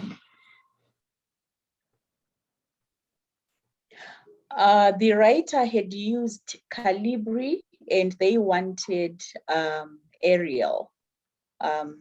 So that difference to them made a major difference, and they had actually stated clearly that this should be taken into consideration and a proposal could be rejected if that was not followed. But the writer missed that mark. But it was underscored in their on their grant writing requisites. Wow, I think we have to just be very, very careful then when we write these grants, just like Professor Naru has taught us, especially today. I'm really, really encouraged. I've never written any grant myself. I haven't been back to school since 2011. So it all sounds so really, really quite something. So I'm looking forward to one day being able to apply for a grant. That's good. That's good. Good motivation. Any other thing anyone wants to raise? Hello? Yes, please. Yes, good morning. Good morning. Yeah, I'm Zara from Group 7. And when I further looked at the article, I realized that because of some of the word counts that some of the funders put there, it leads some of the scientists to be a little funny sometimes. They will use a similar looking font that will give more space to include more words.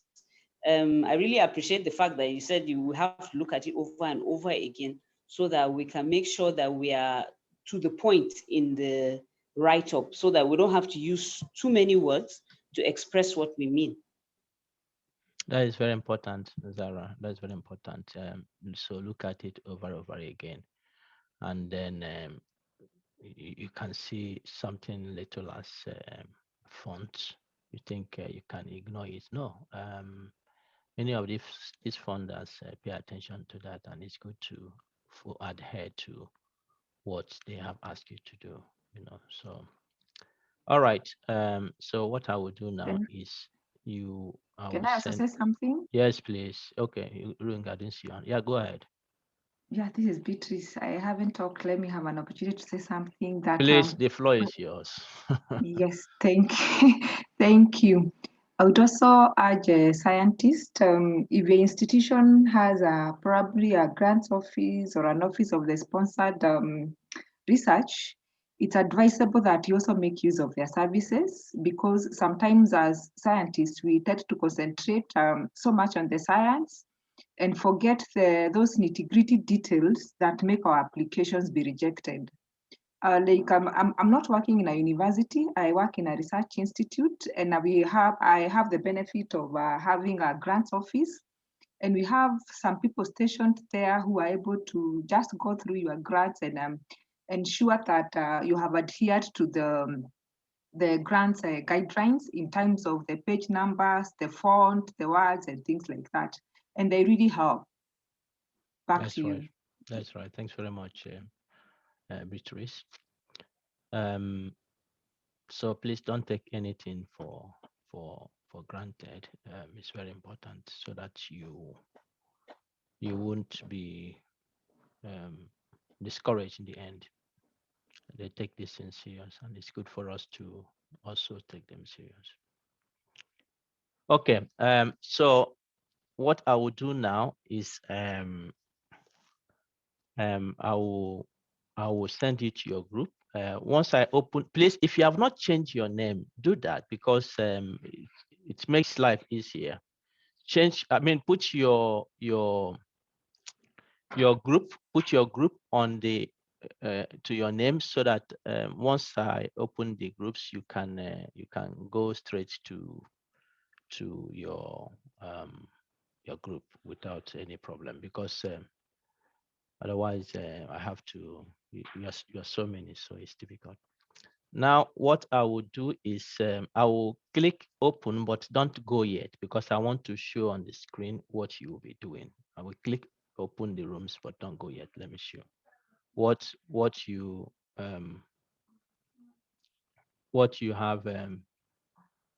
have to do. Okay, so this is what you have to do. Continue with the sections that you need to work with. Okay, so you can take a picture of this.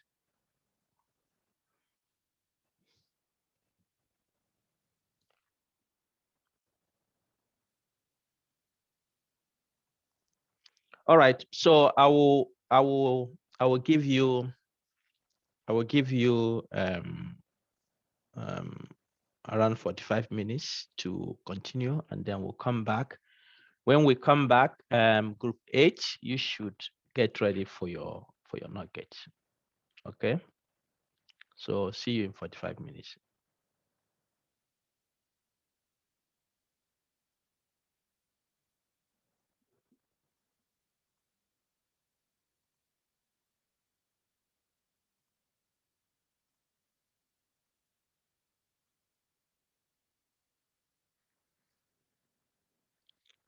So Kellen, I don't have your group there. Can you change your name and put the group there? Or you tell me which group you are. Okay. And Safa, which group are you? 10. 10, Kellen is 10. Yeah. Safa, which of the groups? 3.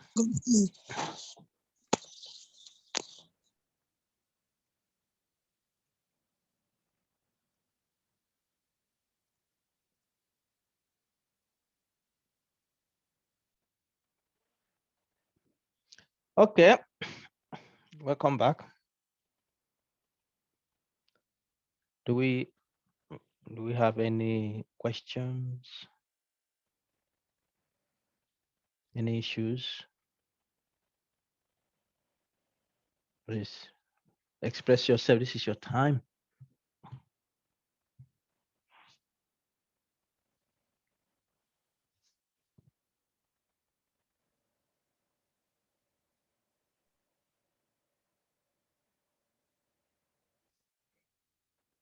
If you have anything, please just show your hand. I'll let you speak.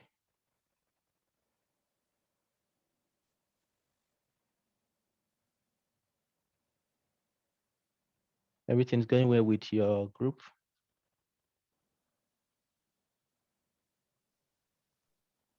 Yes, Professor, I have a question. Yes, please. I would like to know, sorry, my English is not my first language, but what is the difference between aims and objectives? Well, that is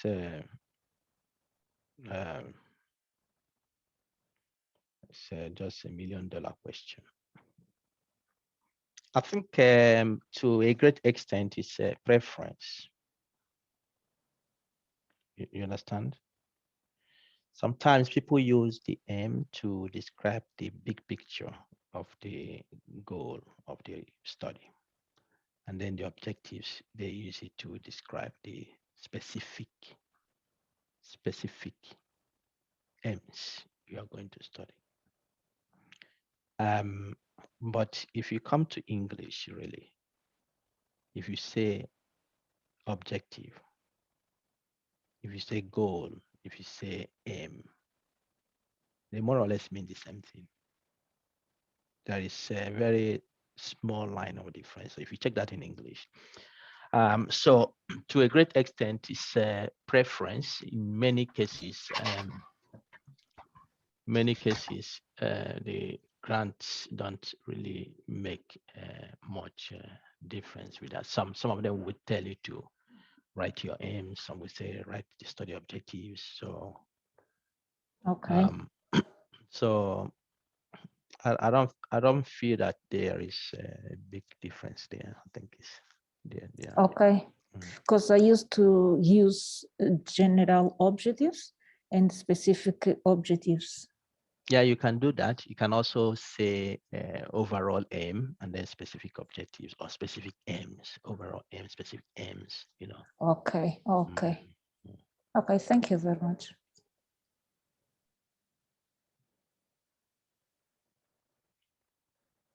Okay, any other?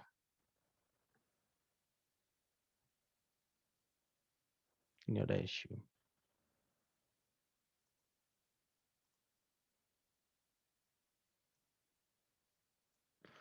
Okay, so we continue. Yeah. Course evaluations. I mentioned that we'll have the course evaluation and then also the video evaluation. Sorry, the video evaluation, I could not include everyone because that would be huge. So we have different countries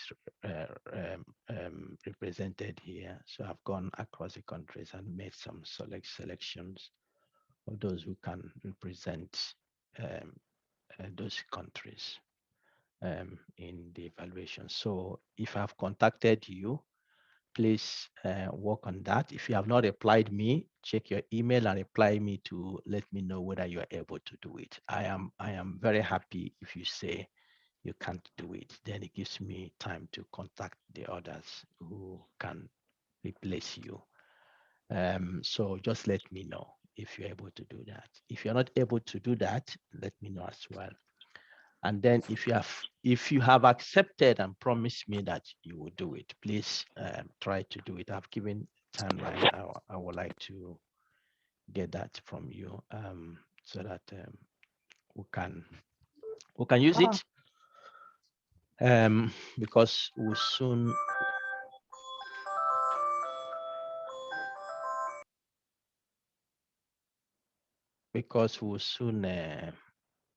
we soon also advertise the next course that will be in July. So this will be good to motivate those who may be interested. But for the evaluation that everybody will do, and so this link we will send Perhaps I already tried to already put it in. For the evaluation, everybody would do. That should be filled both by those who complete the video one and those who are not. So everybody should fill the online one as well. Okay, so please. I hope you can already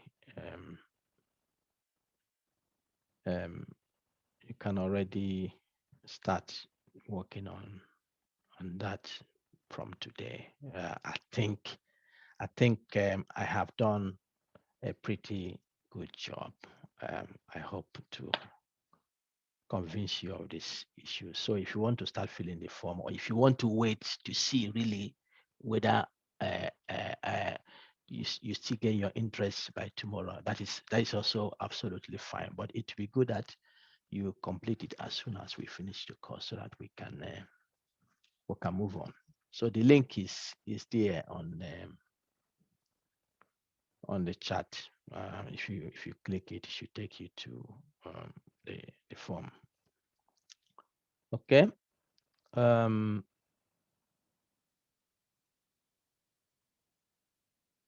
So that is about the evaluation. And now we'll go to group H for your nuggets. You ready?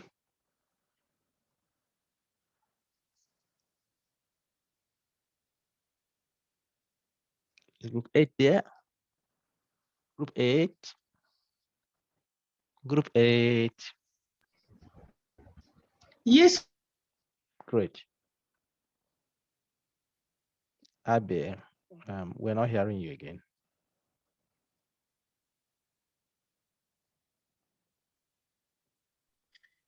We are waiting for Christians because he has the presentation. Christian, is Christian there? Yes, doctor, we are ready, but a few seconds. Excuse me, if group 9 ready, start.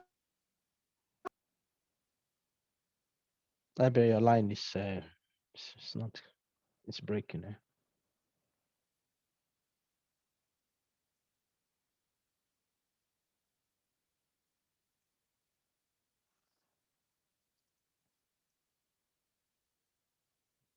Group 8, who is there?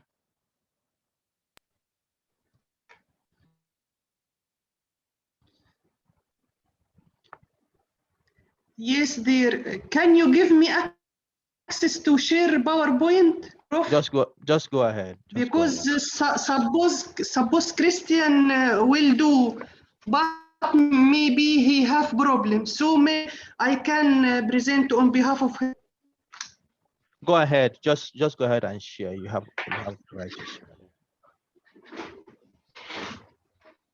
Okay, Prof. Few seconds, please. I will try to upload the presentation.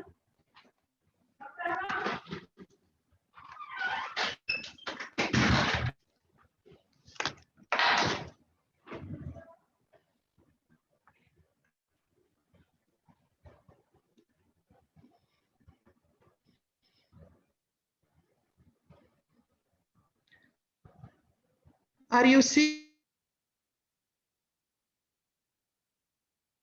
the slide? Not yet. Is the slide?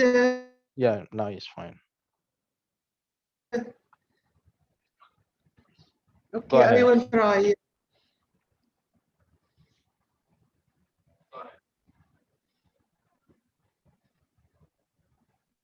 Go ahead. Your time is going in group 8.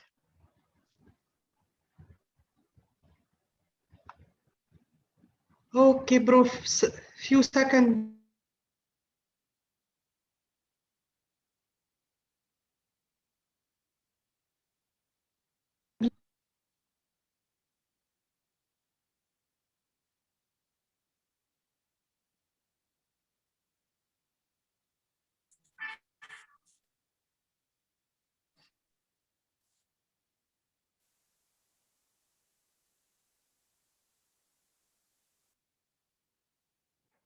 Okay, group 8, I think if you're not ready now, we can postpone your session because we need to finish the next session before we go for lunch break. I don't want to keep you here when it's your lunch.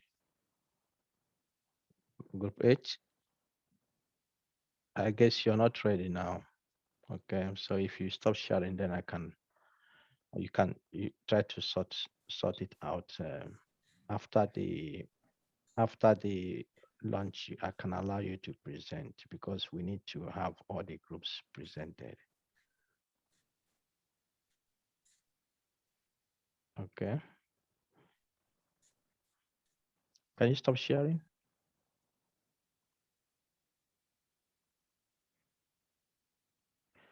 All right. So let's go through this because we have just 15 minutes to get out of here. There are some common pitfalls that are there. People usually get into those traps, and that makes life quite difficult. So it's good to be aware of them so that you can try to avoid them. The key thing here is excellence, really. I've talked about it. You are asking people to give you the money that is not yours. You're asking them to give you their money so that you can do something you are passionate about. And so that passion needs to reflect in how you frame your story, how you frame your plan, and so that you can convince them appropriately. So these are the key questions the grant application will usually want to address to know what you are trying to do. The research topic, why is it important? So you need to highlight why it's important, why is it needed, what is the scientific foundation for doing what you're doing, what is the significance, how are you going to do that? Let's reflect the methods you're going to apply. Have you made everything clear? What will this exercise cost? Have you justified why it should cost that amount? Because you can't just put an amount for the fund and say, give me this amount. You need to justify why you need that amount. And we went through this yesterday. And then why are you the right person or the best person to do this? So you need to motivate very well yourself, your career, and the things that you need to highlight that are required by the funder for that application.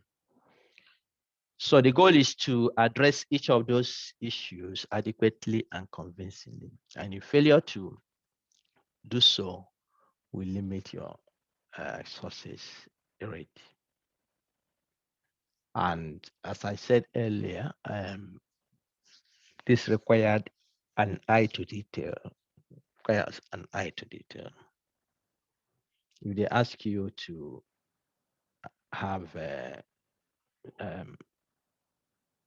2 cm font, the margins, the margins, don't make it 2.2, 2.3, or 2.5. When they say 2 cm, use 2 cm. As we saw from group 7, if they say you should use a particular font, use that. Otherwise, you put yourself in a difficult situation, really. Okay. So some problems with the significance and aims when you do not have a novel, exciting study. Your rationale for the study is not compelling enough. When there is low impact of your study, or you have not convincingly let them know that your study has an impact. When you have not looked at the strengths and weaknesses of your research and the approaches you're using. For the aims, it could be that it's too ambitious. You have proposed a lot of things to do, and that's difficult. It's not focused. It's conflicting. It's inconsistent with each other. Your aims have uncertain direction it's going, or your aims are too independent. You know, I want to study about, let's say, Giants football group.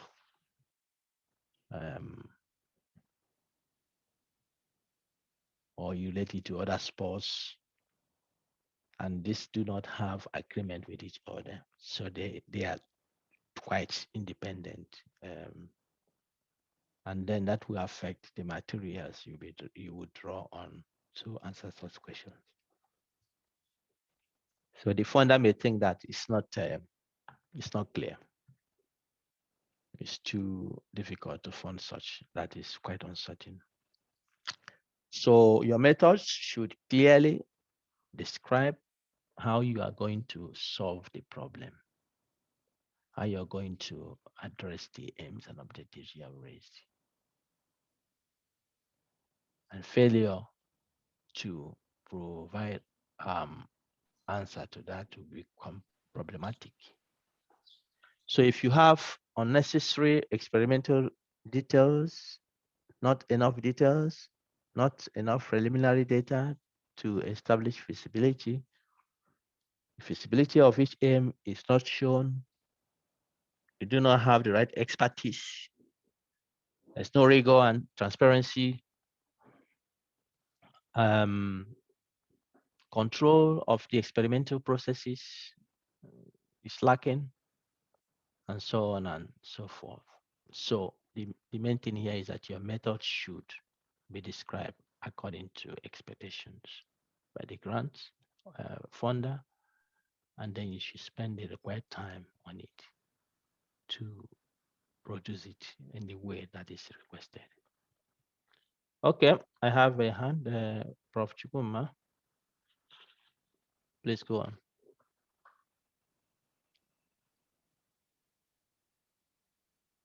Prof? You need to unmute yourself if you're muted. Can you hear me? Yeah, we can hear you now. Thank you. I was saying that talking about feasibility, you just mentioned that not enough preliminary data to establish feasibility. Does it mean you must have done the project at a pilot scale before you apply, in which you can have a data to establish feasibility? Usually, Prof, because of the nature of this competition, many scientists try to have that pilot data in hand before they go for external funding. They try to have that. And that is what we have discussed Monday, I think Tuesday as well, when we talked about the possibility of the institutions to really help support some of these pilot studies. If the institution support, then you have internal support that can help you to generate data for the pilot study that can allow you to see the feasibility. And you can use the result you have generated to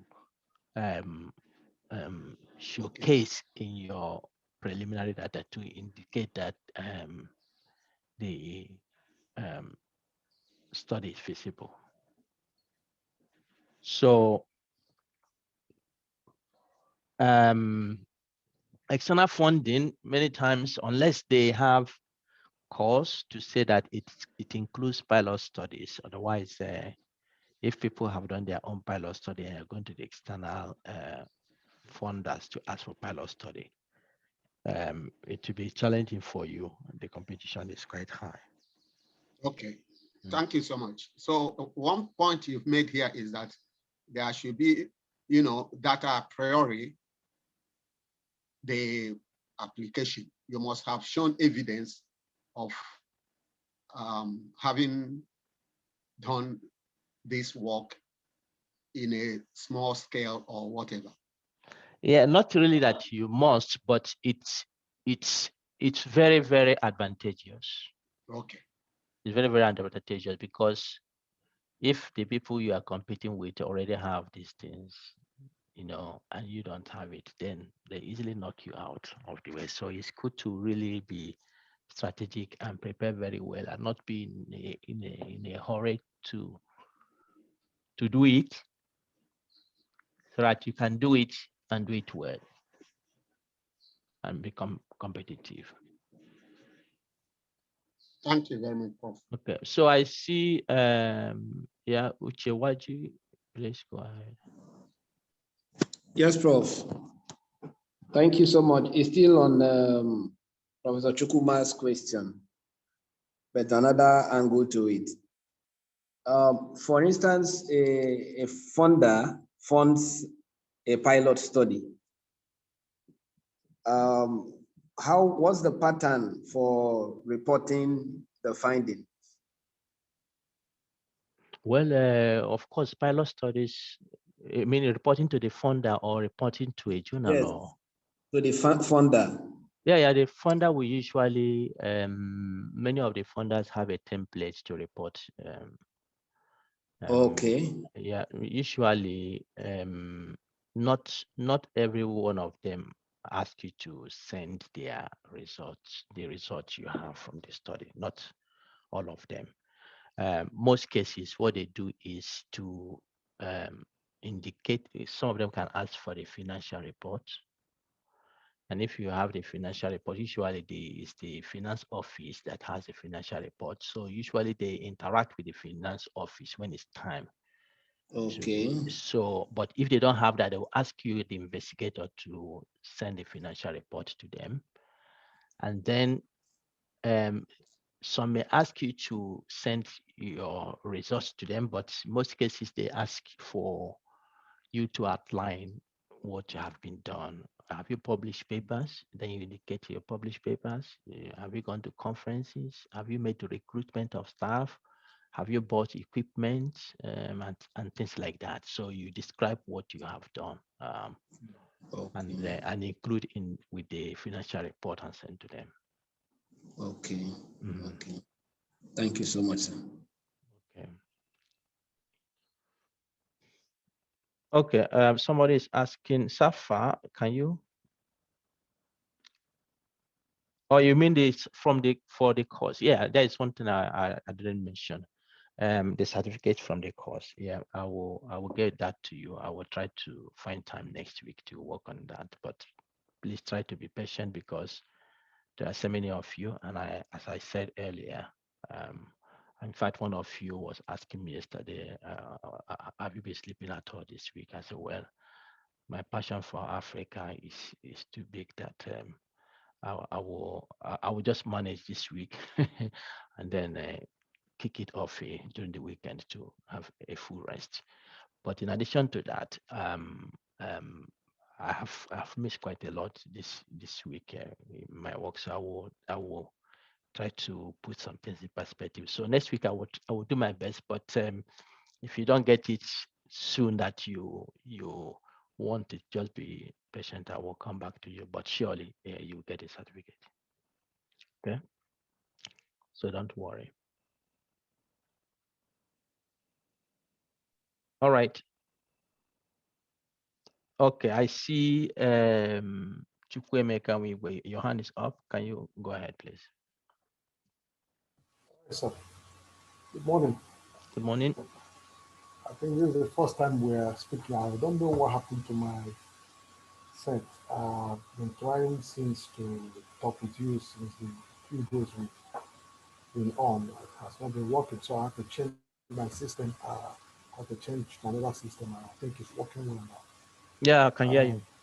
Yes, yes, sir. Don't be annoyed with me. I like to ask for a few things from you.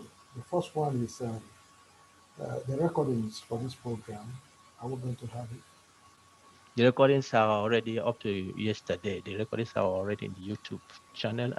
Eman, please help me to put the link on the chat box so that they can have it. But yeah, it is there. So I upload each day there so that you can have them. Okay. Right, sir. So second thing, sir. Please don't be annoyed with me. I like to know something from you. When it comes to grants, you know, researches for grants, don't you think some kind of international politics can reduce our chances? Because here in Nigeria, don't you think things like that, like international politics, can reduce our chances of getting some of these international grants? Well, politics is politics. It affects everything in our lives. But I think as scientists, we have to continue to do good science. You understand? That is the reality that we face in the world.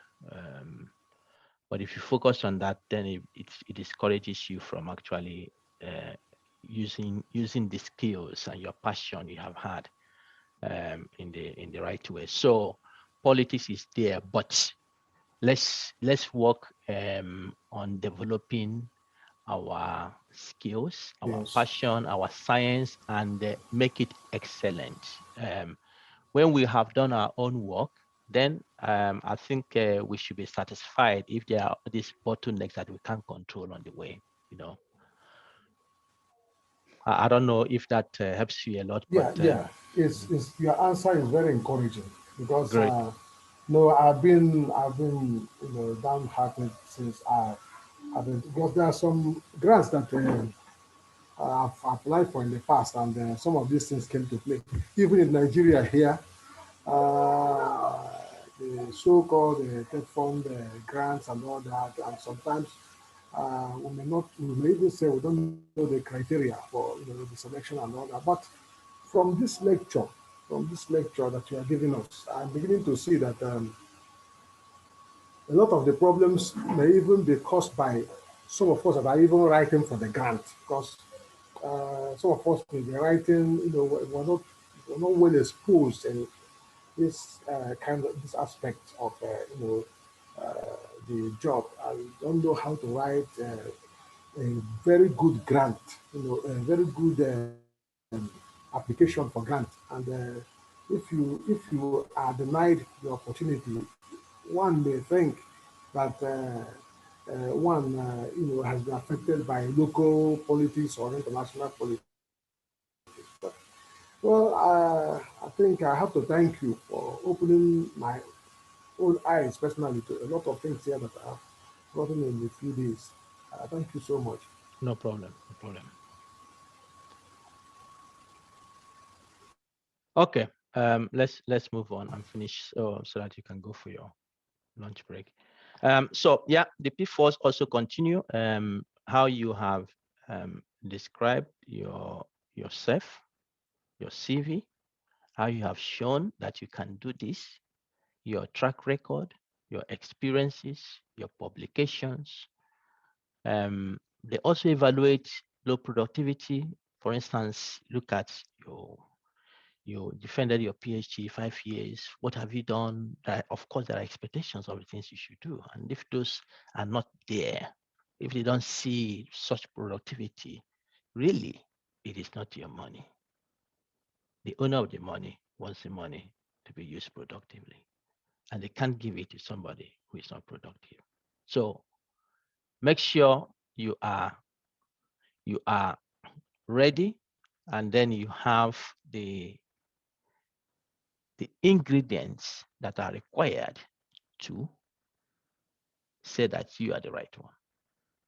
If you don't have those, there are many who have that, and they will knock you out, really.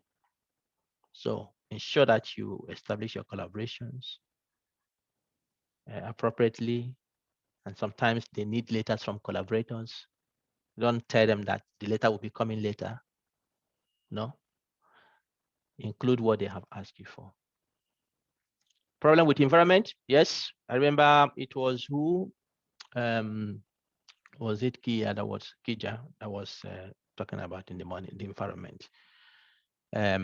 We need to push to ensure that our institutions are supporting these things we do, because it is not just about you. It's not just about the institution. It's about the society. So the institutions need to be persuaded. However, that should be done to support. And the institutions can help the investigators a lot to get the grant if they show evidence that they can support them.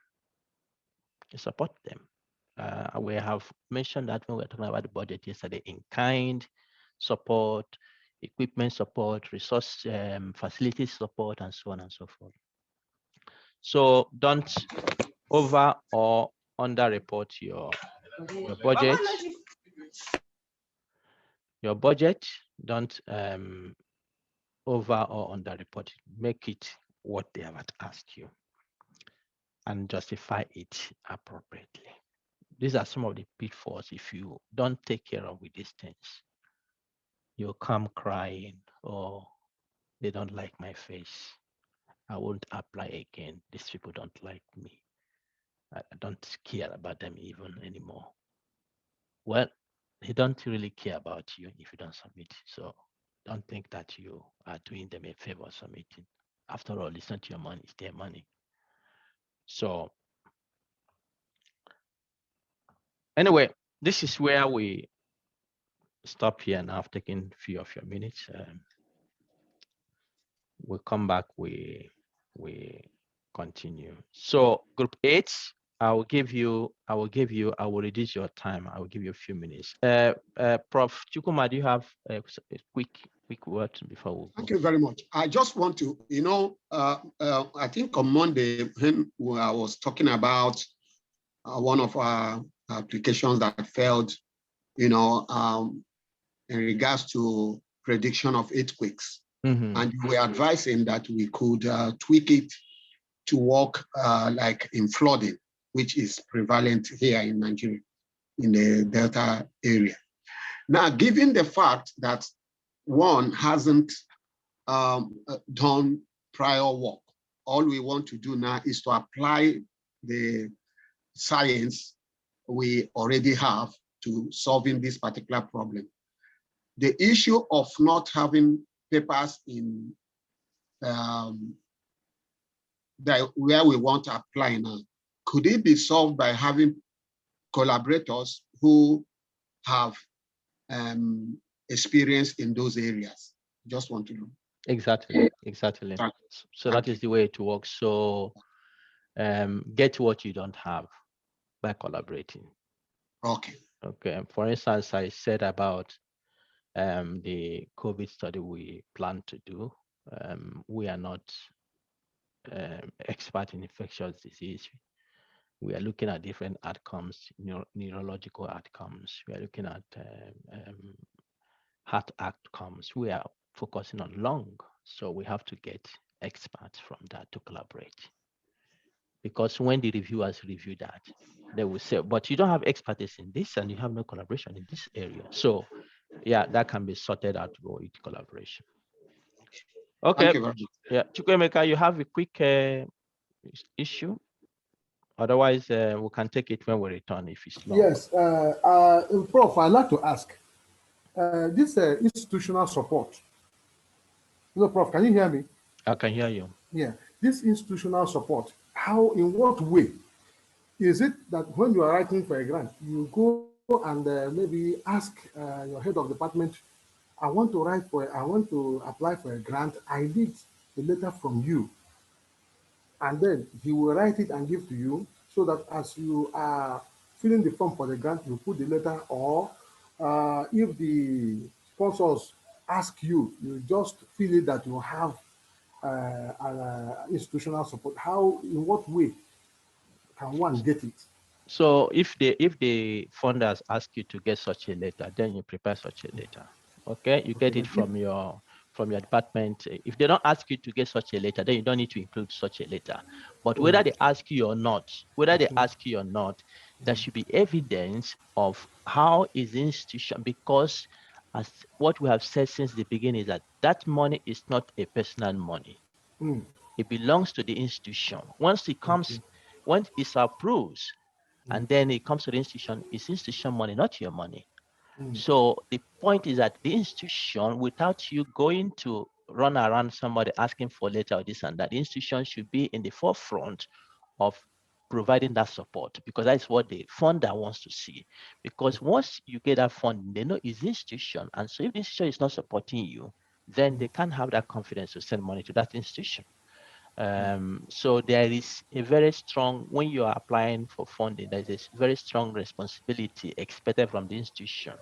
And in many parts of this world, this part we live here, the institution appoint a center that is responsible to coordinate research activities, and then to, if you need such a letter, if you need aspect of support, again, can investigate what the institution can provide, and then you can use that to indicate what the institution should. And that is why when, for instance, I write a grant now and submit it to any grant place in Sweden here, they will usually send the final approval to be done by the director of the institute or head of department. They will sign, and by signing that, they have committed to provide the infrastructure and other things that needed for that project. If they don't do it, then it's not a good thing for them. Okay, sorry, let me not continue on this. Let's come back half past the hour. So please go for your lunch break. See you soon.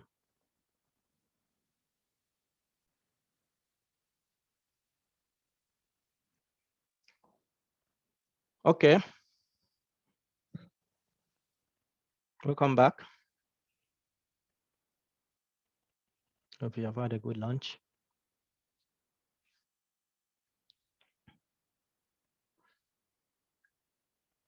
All right. Any question that has come to your mind?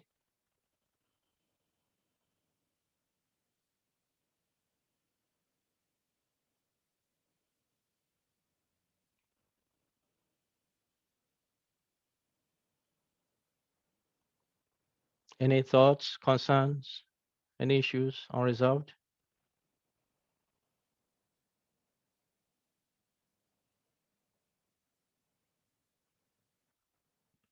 All right.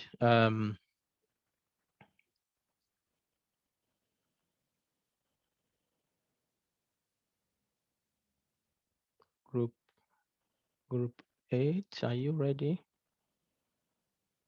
So group 8 can give us the nuggets now. Then after this session, before we go to the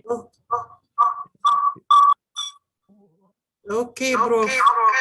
No, you have echo. I think you have two equipment opened. Maybe you mute one, or the echo is really tough to take. Is it okay now? No.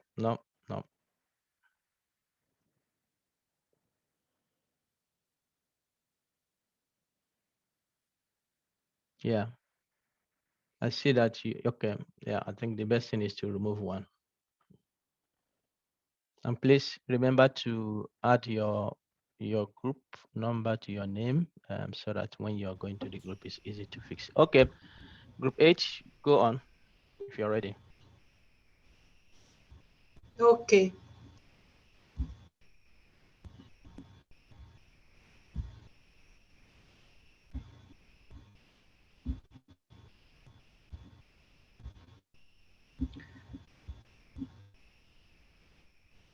power of a budget plan in grant writing. What is the purpose of the budget plan in a grant application? A budget is a quantitative expression of a financial plan for future expenses on the project in a given period of time. Budgeting reviews if you have the right tools, plan, or even the right person to award the grant. Budget plan, which is one of the most critical part in granting writing, gives the founder a financial overview of the research expenses. It's the roadmap to financial expenditure. It demonstrates the required cost for the proposed project. It's a prediction of expenses and serves a plan for funders on how the organization will operate the project, spend the money in a given set of period, and where their money will go. What does a budget plan entail? Budget plan have two main elements: direct cost and indirect cost. In terms of direct cost, there are the costs incurred specifically to carry out a project. Direct costs include expenses towards personnel, materials, equipment, consumable, and travel. Indirect costs, these are the costs which can't be directly attributed to specific expenses of a project, but are required to run a project. It's also termed as overhead charges.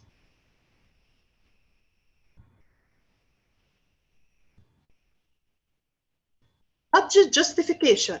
Sometimes it's also called as budget narrative. Explanation of need for each line item in the budget with item-wise and year-wise breakdown has to be provided. When writing a budget justification, it's important to follow the same order as that in an itemized budget. It also reviews how relevant and visible your research appear to be, looking at the step-by-step breakdown of expenses.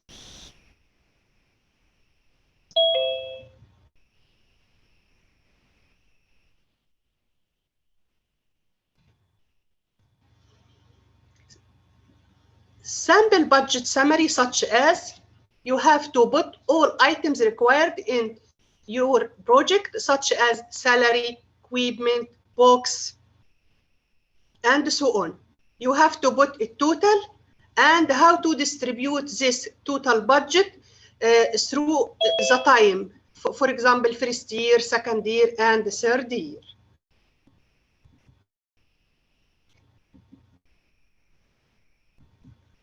Thank you so much. That's it. Thank you very much, Group H, for that. Anyone has any feedback from Group H or from the other groups? Questions?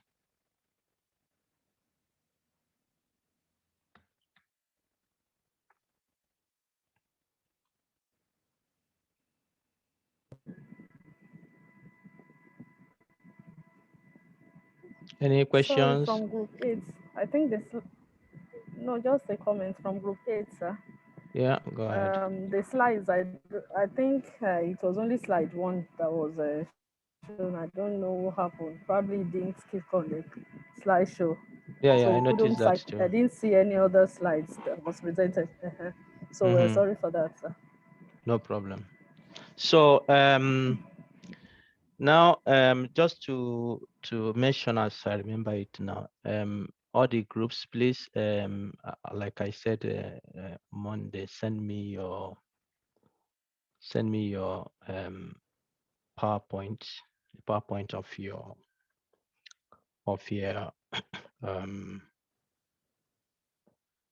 your nuggets, okay, so that I can put them in the Dropbox so that everybody can have access to them. Prof, please, can you confirm if you had received from group 3? Because I we think sent earlier. if you have sent it to my email, did you send to my email? Yes, we have sent it to your email. To my Our email, team okay. lead sent. Yes, sir. Okay, if you have sent it to my email, then I will find it. I've not, I'm still lagging behind with the emails. So then I will find it later on. So please just keep Yes, sir. sending.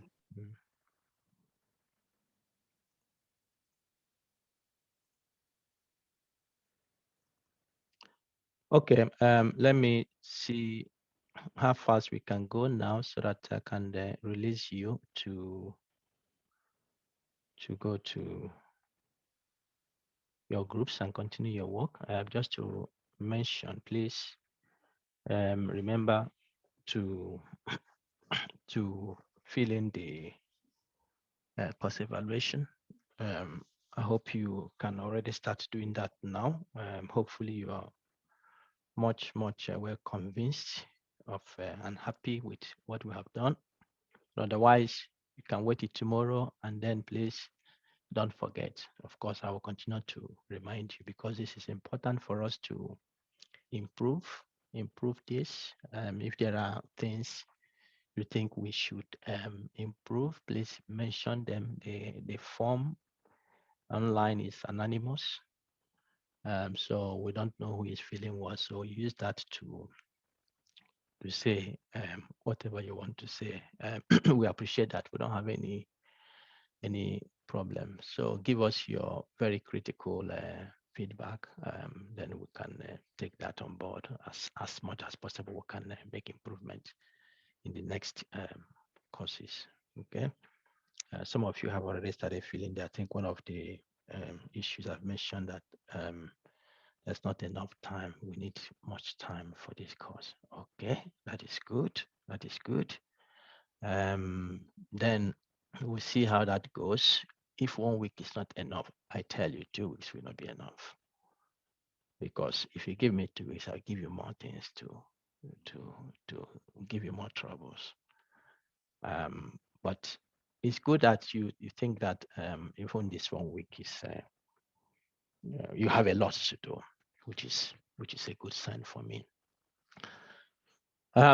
Unfortunately, if we make it 2 weeks next time, you will not be part of that because you already have your 1 week. So, but give us suggestions. Let's see what we can improve.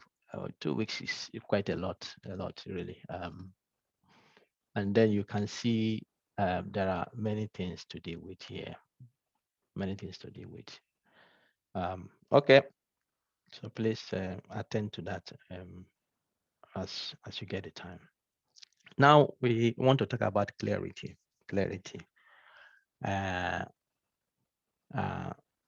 Of what we do, and this is communicating well in your plan. That is very, very important. Communicate well. Don't make life difficult for yourself. Money is at stake. Money is good, and that is what's at stake here. And sound science. So these two things, you can't do sound science without money. You can't. Trust me. So if you're using your salary to do research, then you know what that means. You need good money to do sound science. You can't take the money you are paid from the work you do to live your life, to take care of your family, take care of the things you need to do to begin to do science. I say a lot. So we need to get that money from those who are responsible to give us that money. But they can't just give that money easily. You need to make them to give it to you. So when you write, using the principles you have outlined today, one key item you need to take into account is clarity. Be clear as much as possible.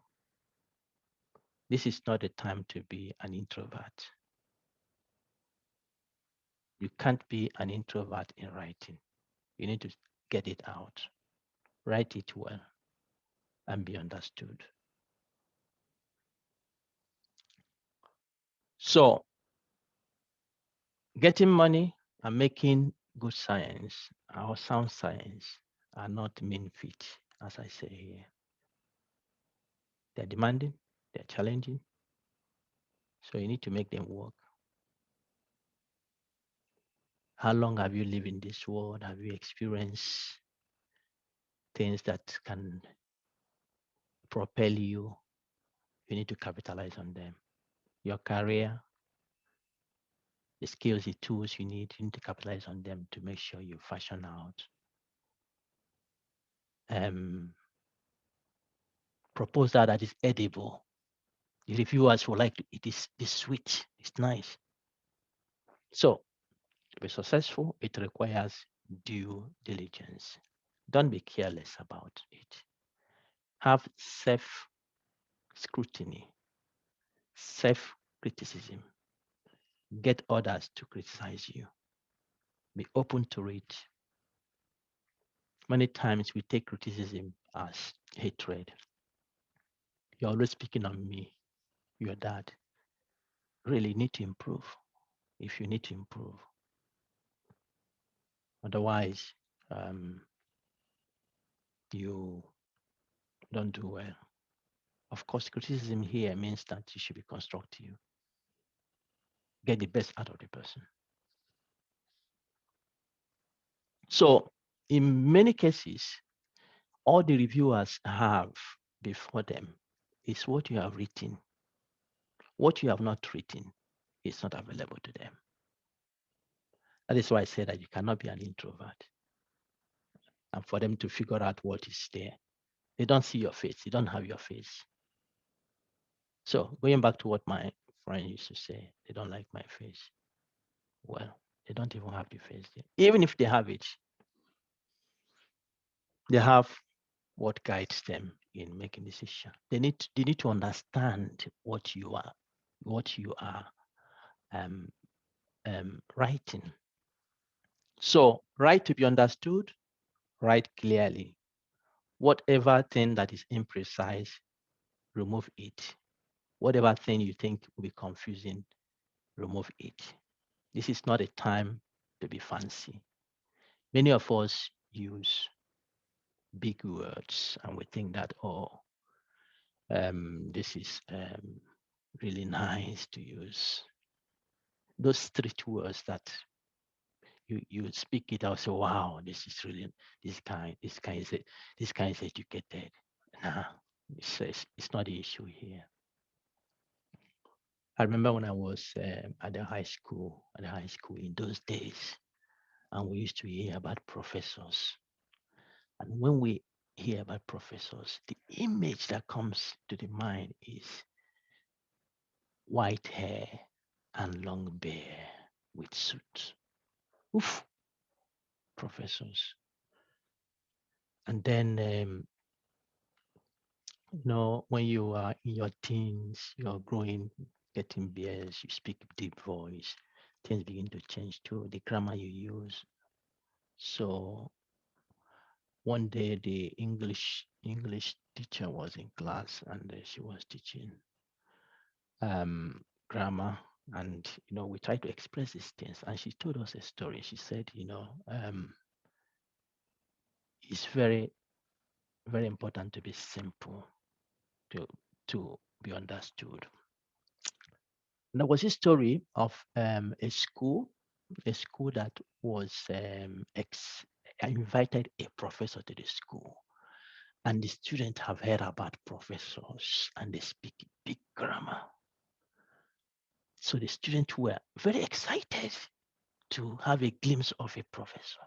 It wasn't very common those days anyway to have a professor. And so the students were really expecting to get a professor. And the professor eventually came. Everybody was happy. And usually in those days in Nigeria, you have what they call devotion in the morning. You come and line up and there will be some words from the principal, from the staff, announcement and things like that. So that day, the devotion was full capacity. And the professor came and during his speech, he started. I said, "Good morning, kids, children, students. How are you all doing? It is my pleasure to be with you here today. Your principal has told me how expectant you have been to welcome me." And so he was speaking those, and before you know it, there was a big sigh going around, wow, and murmuring. We know all this things. He's speaking, he speaks like a professor. So he asked, "What is the problem? What is the problem?" He was asking the staff. He said, "They are expecting you to speak professor grammar." Ah. So he started giving those big grammars, and the children were clapping. They applauded him for that. But the question was, how many of them understood what he was saying? None. None. They didn't understand that. But he spoke professor's grammar, So this is not the time to demonstrate how much vocabulary you have. In my country, I used to have this in the parliament. You used to have this representative. He was in the House of Representatives. This guy has fabulous grammar. Some of them you have not heard. I mean, if he's speaking here, I think up to 50% of what you say you have not heard in your life. But if you go to the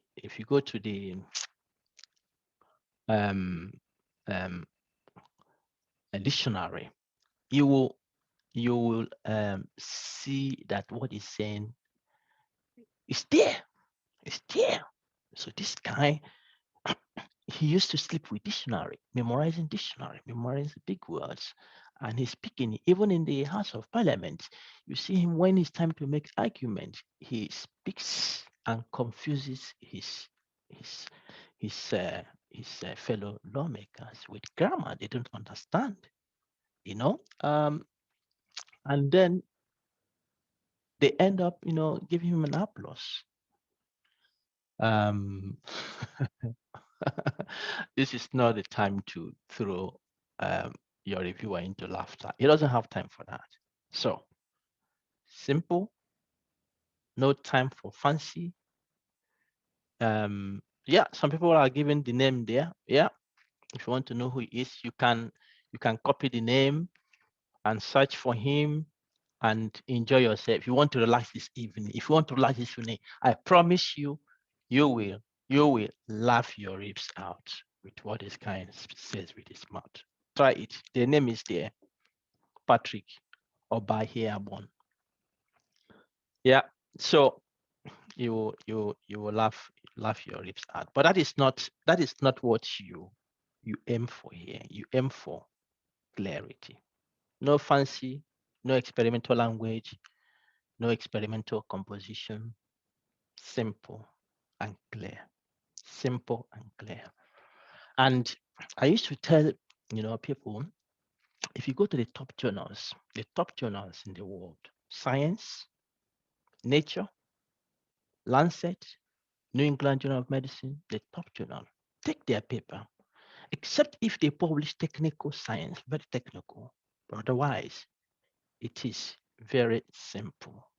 They bring in expert writers to help to edit, to make it simple, because they want that message to pass through. They want people to understand what is. So you do the same thing here. So it requires scientific, technical approach to writing. And what that means is use the rules, be simple and be clear. Describe the details of the project clearly. No cluttering of narrative with non-essential material or extraneous words. Cut them out. Cut them out. If you know they are not relevant, cut them out. And then you decide which details are most important. You see, I know who was asking in the morning. Was it Juliet who was asking what is science? And I hope you watch the video. Eman sent the link to deal with that question. But beyond that, if you ask the question, is science art or what? Many times we tend to separate. But do you know that do you know that science requires artistic prowess? It requires artistic prowess, and that comes in your writing. You need to be innovative in your language, innovative in your expression, innovative in the composition and arrangement of your text. What I mean by that is that don't always fall for, yeah, this is where we have been doing it. Let's do it that way. Try to improve. Can you use figures? Can you use tables? Can you use some fine designs to make it attractive? Yeah, try to do those, but don't make life difficult for the reviewers. Make life easier for them. So brevity, clarity, and organization, keys to good grant writing. So these are principles you should have. Okay, from this book again, some strategies you can use to deal with your writing. Set aside a block of uninterrupted time in which you can brainstorm, which you can design a strategy where you want to begin. There's no hard rules where to start to write, whether from the title. The title will usually be in good shape finally. But your aim, you can start drafting without caring how long, without caring so much about the grammar. First time you're writing it, just put things down as they're coming in your head. That's something I have done personally. Every one of us is different. Trust me, every one of us is different.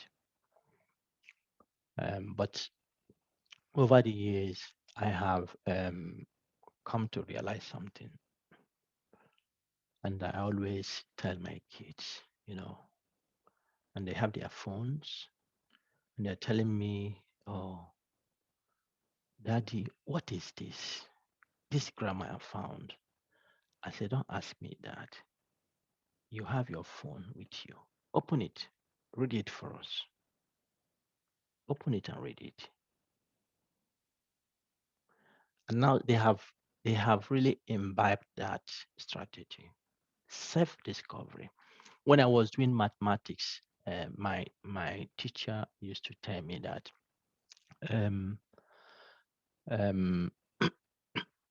I can only give you 30% of what you need to learn. The other 70% is self-discovery. Self-discovery. So find strategies to self-discover. So I have my phone. And I hope these bad guys who, hijack people's phones don't get to my phones. If they do that, it's going to be disastrous. Although, of course, it's connected to the cloud. So even if I lose this phone, my information is still in the cloud. But the point there is that I don't trust my brain so much. And nobody should trust their brain so much. And I don't know whether you know this saying that the best place to forget is where?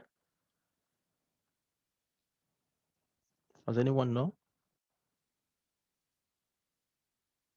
The best place to forget is where? The brain. The brain. Yeah, that's the best place to forget. So you need to help your brain by taking note. So with my phone, I take notes every idea that comes to me. I take a note. If there's a picture, I take a picture. If idea comes to me, I take a note. Sometimes I'm sleeping and I wake up, idea comes to me, I just take a note. It's out of my mind, it's on the phone. Just like that. Idea is coming, I put it there, I put it there. And before you know it, starting a paper, I already have a structure for the introduction.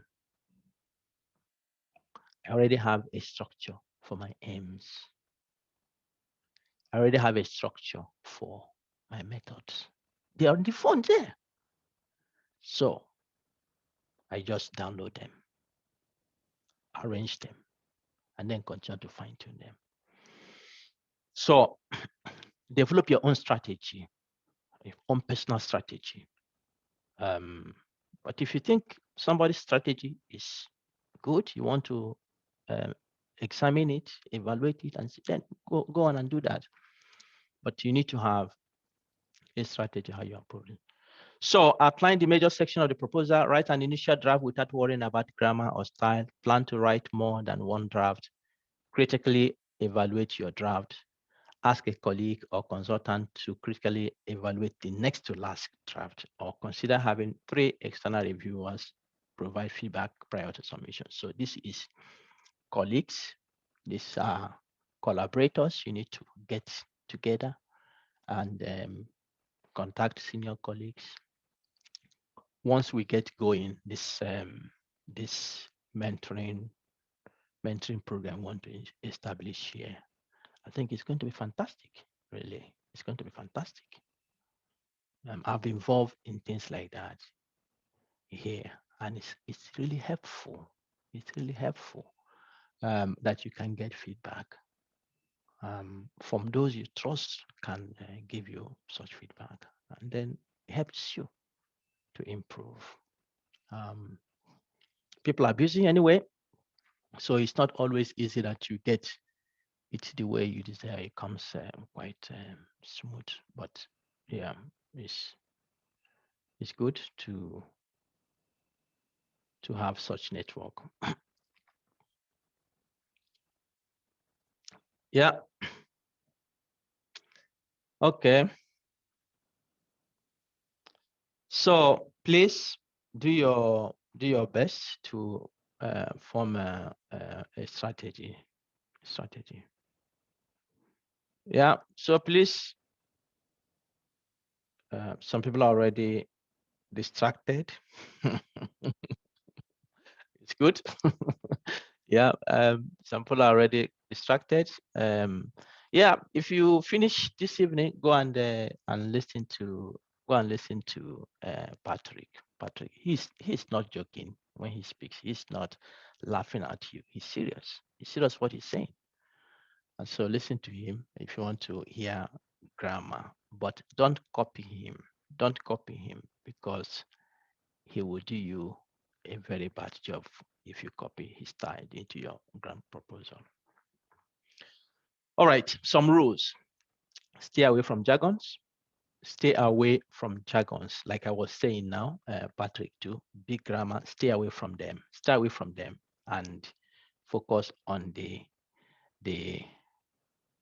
no, I didn't say you should. It's good that you're getting yourself, no, don't apologize for that. You're getting yourself teased.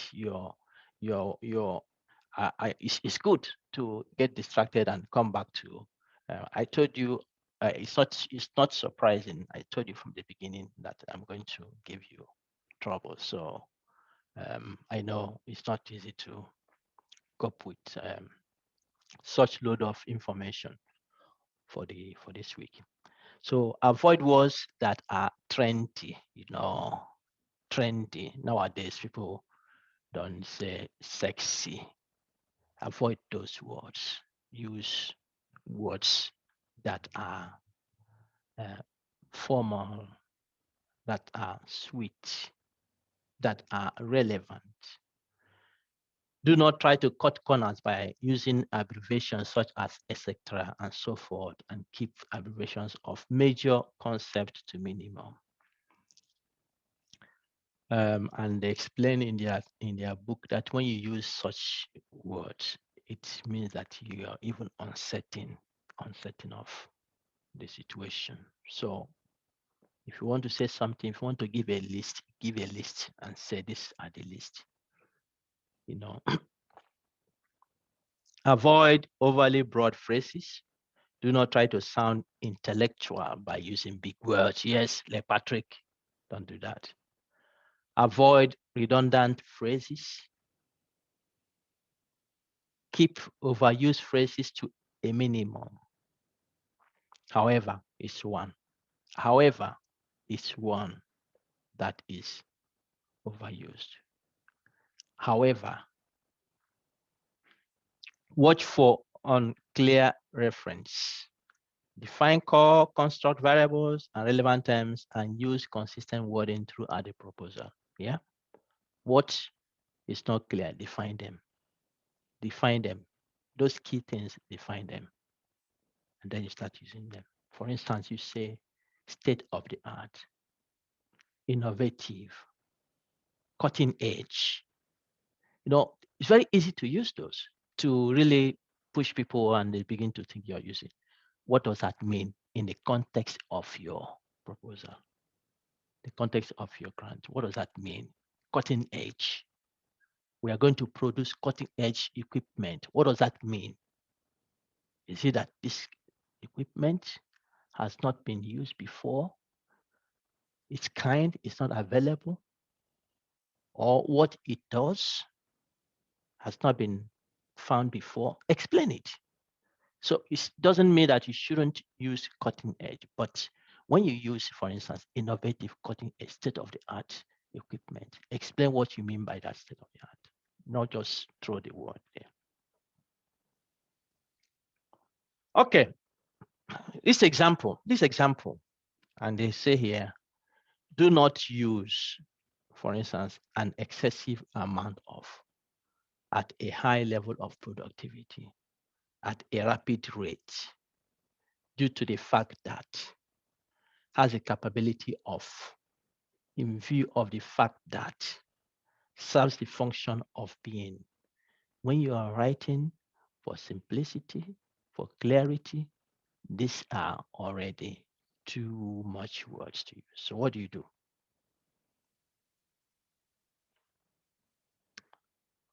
Okay, now they have looked at it. An excessive amount of, why don't just you use two words? Too much. You see, you sound like an educated person here. You sound like somebody who knows much, but that is not really what the grant is all about. You need to be simple and make life easy. You don't have too much amount of words. You don't have too much amount of words. Sometimes I have done editing for some people, and I cut it, and but when you put it together, you begin to see that, wow, it still conveys the same thing I want to say, or I wanted to say. At a high level of productivity, highly productive, at a rapid rate, this is 4 words, return to 1 word. This 5 words, return to 1 word. Due to the fact that return to 1 word has the capability of can, in view of the fact that because serves the function of being is. Can you imagine this? Can you imagine the amount of unnecessary words or inefficient words that you can pour into your application and make life complicated for you? And by the time the reviewer reads one sentence that has 3 to 4 lines, he has forgotten where he started. And he goes back to start to read it again. He has forgotten. And then his child calls him, Daddy. He has forgotten everything. Make life easy. As you can see, this is an example. Well, this is not a grammar class. I'm just telling you that your application can be a lot better if you apply some of these rules to your writing. Okay, it's very important. All right, I think this is as much as I can go here. I can't emphasize this so much. The key thing here is clarity, clarity, and clarity. But there's one thing that also happens. A time comes when you are not able to express yourself. Your mind is not working. It's not working very well. You have what they call block. Meaning there's no progress. You can't put yourself in place, and this may be sometimes due to anxiety, lack of confidence in your writing ability, procrastination sometimes, lack of time, or even fatigue people have. And this may result to the fact that they can't progress with what they need to do. And it becomes difficult to write. Sometimes it can be frustrating. And then the deadline is coming. The deadline is coming, but you're still in that block. So what is your experience? Have you been in such situation? And what has been your experience? What have you done? So please, it's time to just speak up.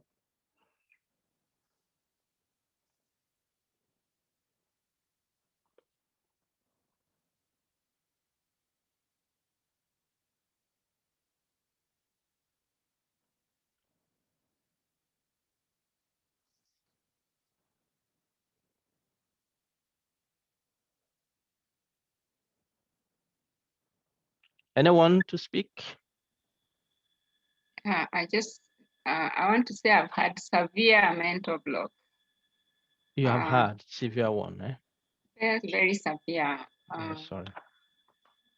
And one of them is because of being confused, not knowing what I'm doing. And yet the pressure is there. Like, you must do this, you need to bring this paper, and look at your friends, they're all overtaking you and all that. So yeah, I've just decided that I will not be pushed. I need to learn the skills that I need to learn for me to be able to do a good job. And especially the issue of understanding how to use words, how to express myself, how to say what I want to say. I've really had to go back to basic learning, very simple English books to understand the transitions and all the other, words that I need to, the verbs and everything, And yes, Dorothy, I'm from Kenya, yes. That has been severe. Another one that I think has been severe is procrastination. Like, I think I have the time, but I've been feeling I'm not doing well. Again, is because of not knowing the skills. So in the last pandemic year of COVID-19, I've really jumped into such courses just to learn. And finally, I think it's beginning to pay off. The investment I've made in learning is beginning to pay off in that I'm beginning to understand how to express myself in writing. And I think also the last one has been like, because of not being able to write and yet I want to write, it has stressed me so much to the point that my health has been affected. So I also had to stop and just take care of my health, and that has improved. So yeah, I'm being gentle with me, I'm being kind to me, and I'm setting aside time just to be alone and write. I hope that helps. And I'm looking forward to learning. So how do you deal with these things? How do you deal with procrastination? So I can't wait to hear the rest of you. Thank you very much, Marion. I think you have said really some things that resonate with many people. Many of us. One thing that we have to know is that this block is natural.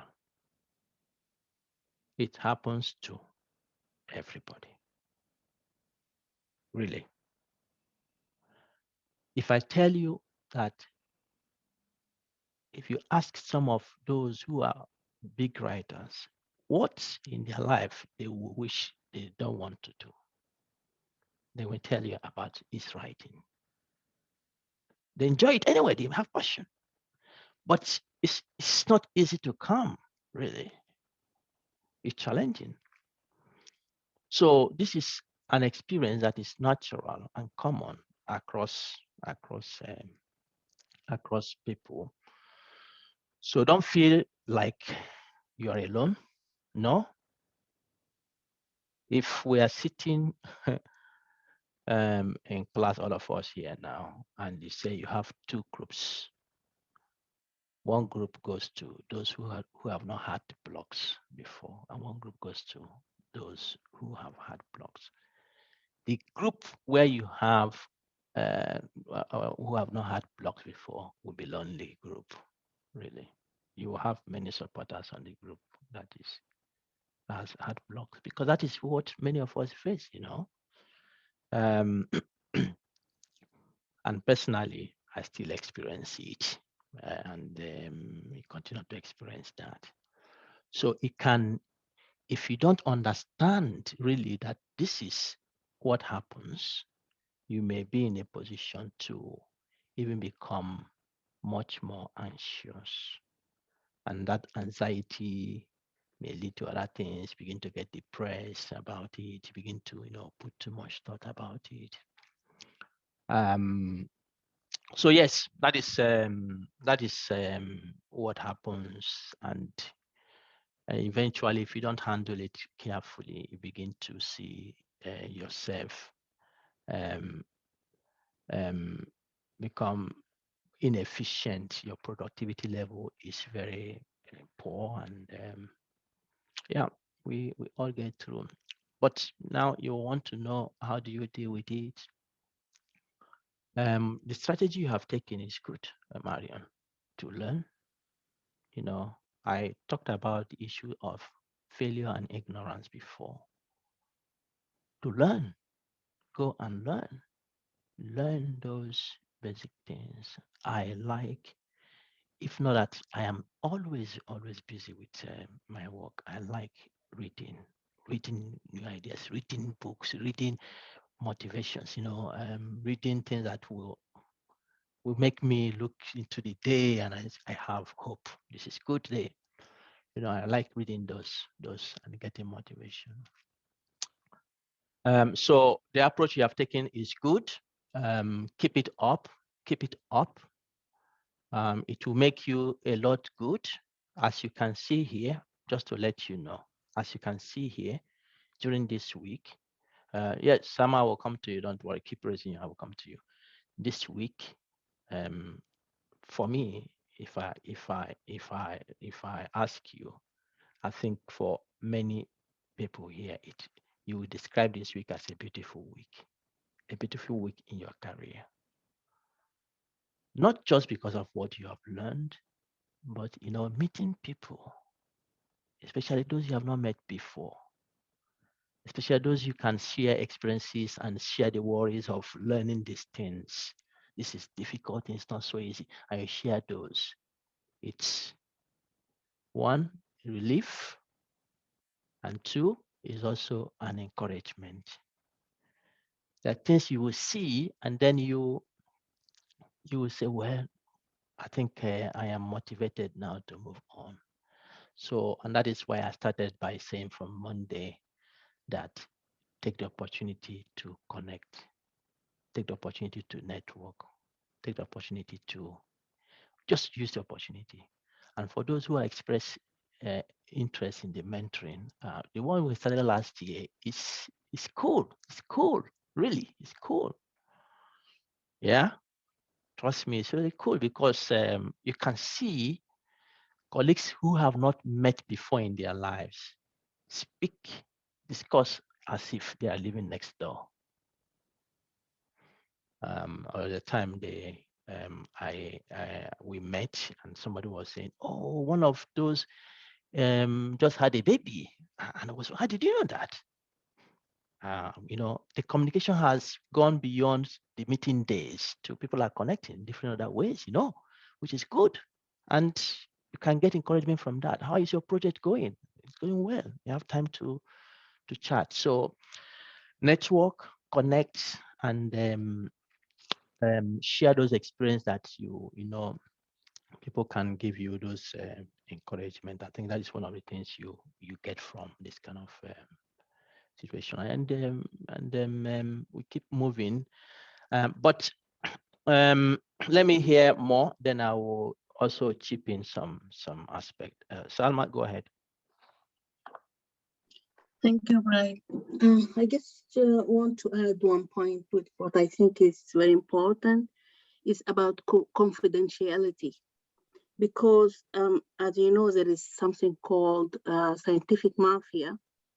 And it happened to me once, and also to one of my very close friends, that you have your own proposal. When you distribute this proposal to somebody and then you find it published somewhere, or they take your whatever you had and send it somewhere. So how far I can trust my surroundings? I know that it's very, very critical to answer this question, but it is really a problem. It's really a problem, Sam. It's really a problem. It's really a problem. I can't say I have all the answers to that. Yeah, I know. Many things go on there that you can't imagine. You can't imagine. The course we had in January, producibility. Some of the participants come in to evaluate and said, this is the first time I'm hearing things like this. But those things have been there. They're always there. They're always there.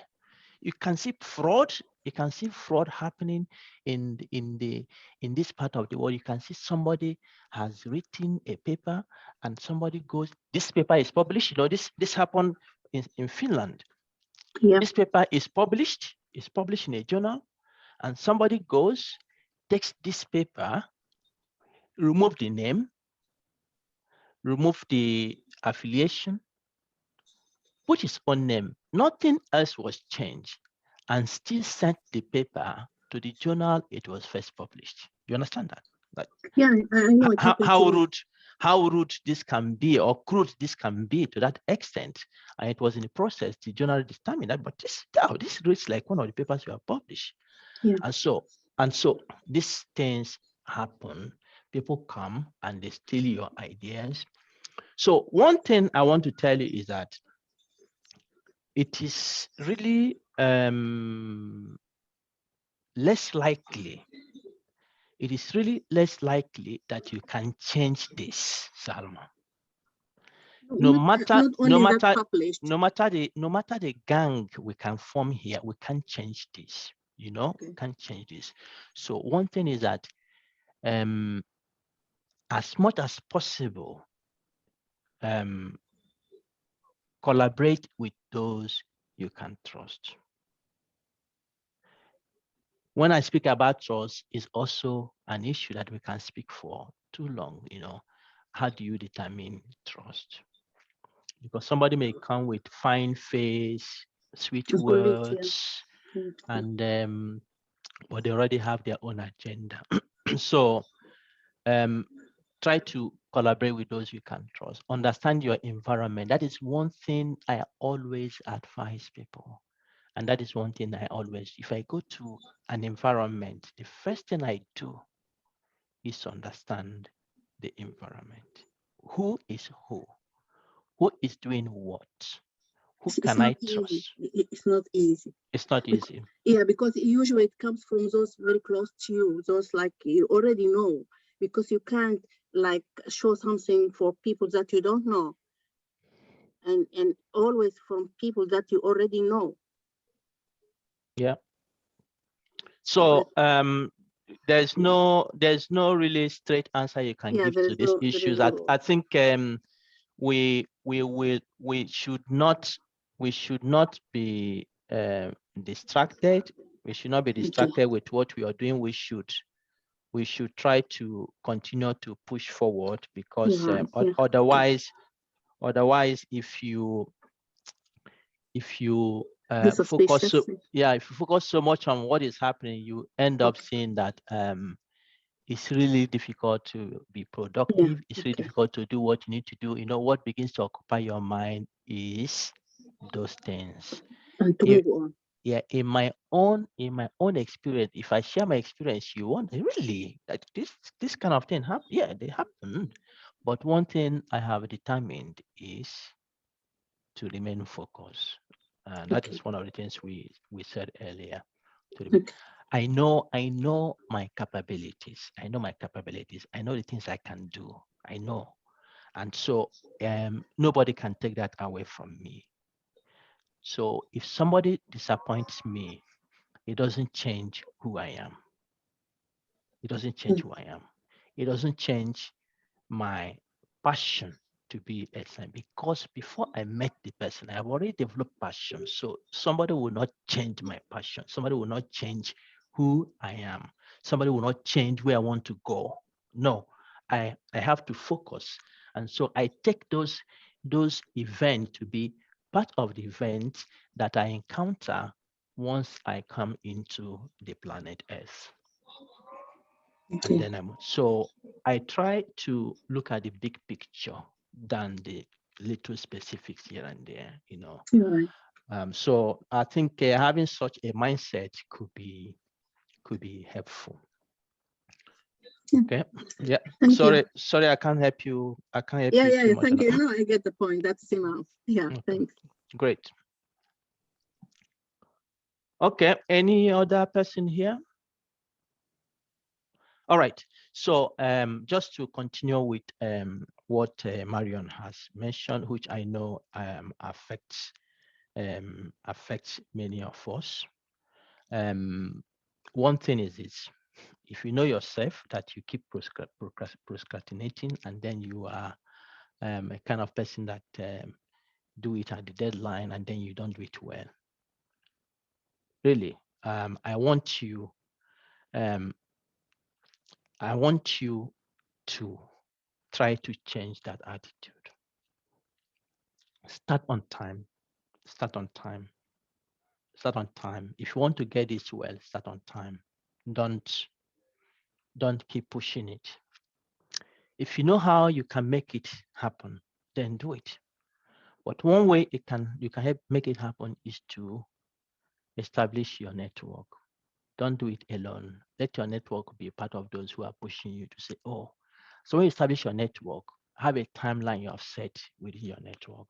Okay, we are going to do this, and then assign the task across, you know, and work it from there. That may help. So try to start on time.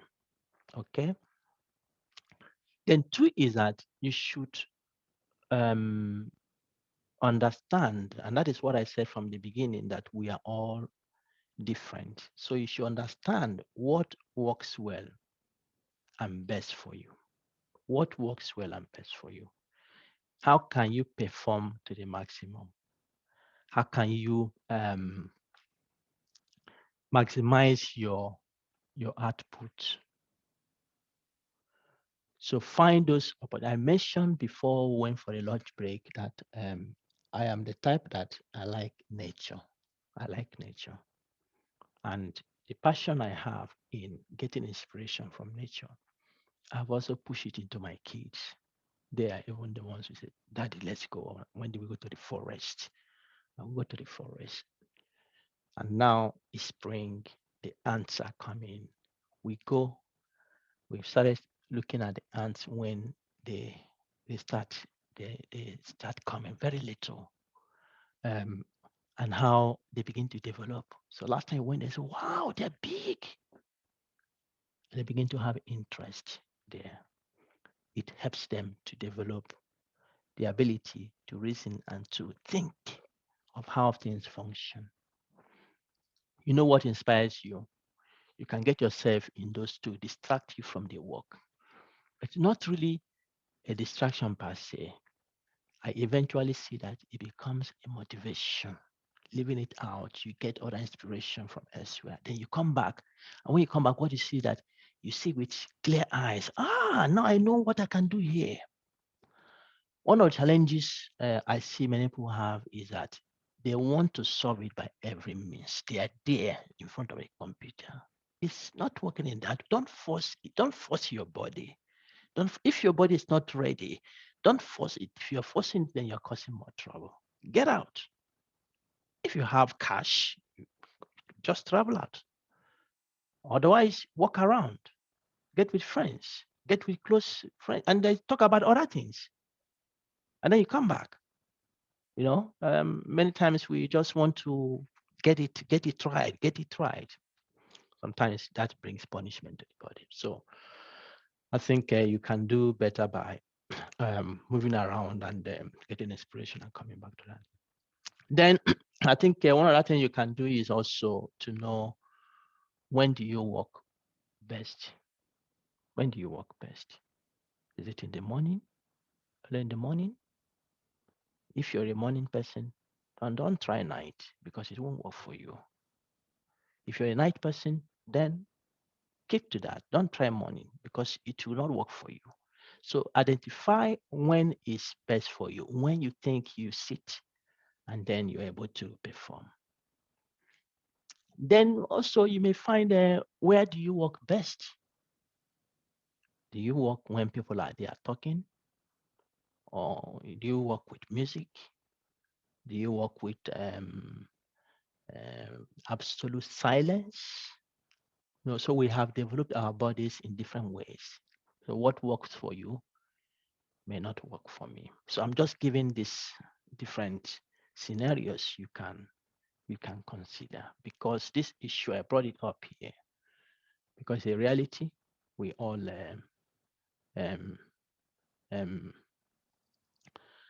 are struggling with. So we need to really find a way to deal with it. Okay, I hope that helps.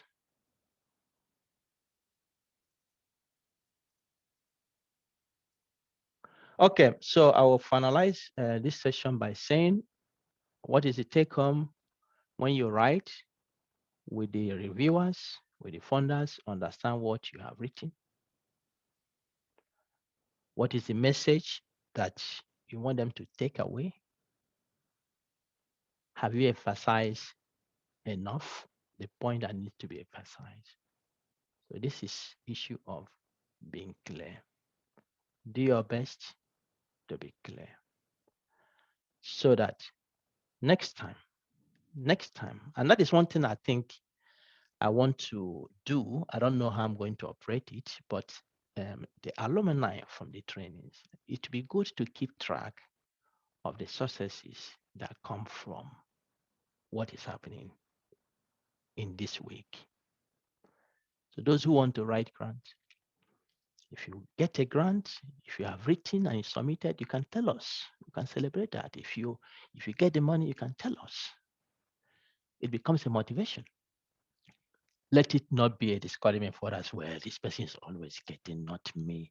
But I went to the same course with her, with him. Bright taught us the same. My own is different. No, that's not what we mean here. I think it would be an encouragement to see that people are applying the tools and are succeeding as well. So maybe we can try to do that.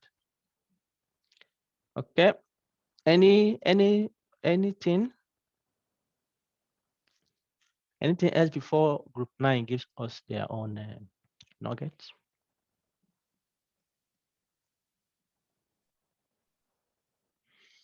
Okay, otherwise group 9, please go on with your nugget.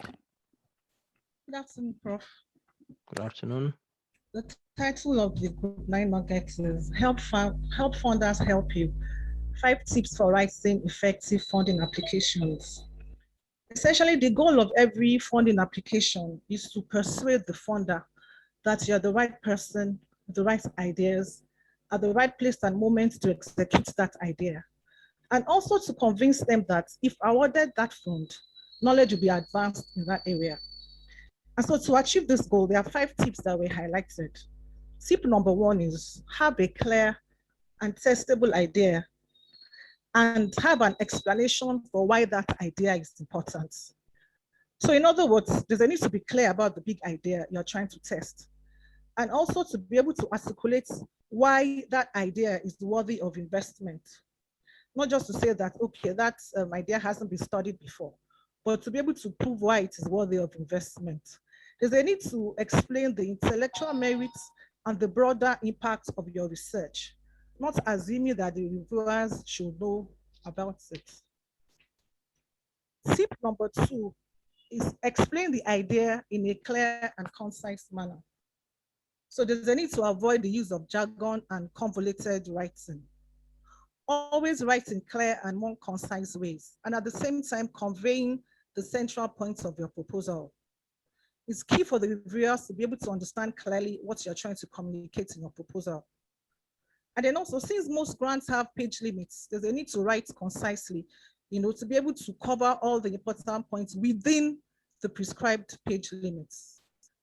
There's a quote in a book titled Elements of Style. It says, vigorous writing is concise. A sentence should contain no unnecessary words, and a paragraph, no unnecessary sentence. Tip number 3, know your funder's priorities and tailor your proposal accordingly. So each founder has a scope and a research priority area. So that they're interested in. So there's a need for you as an applicant to understand those priority areas and align your proposals with them. Tip number 4, take the perspective of your busy, overworked, and tired reviewers. Reviewers are usually very busy with very busy schedules and are overworked. So you need to help them to help you by putting yourself in their shoes. Hence, there's a need to write concise proposals with clear headlines, easy to read, visually appealing, and with a logical flow. There's a need to write a proposal that identifies the problem, then a group that problem affects, and how your research can solve that problem. The final tip, which is tip 5, says persistence prevails. Grant proposals like journal articles are often rejected on the first attempts.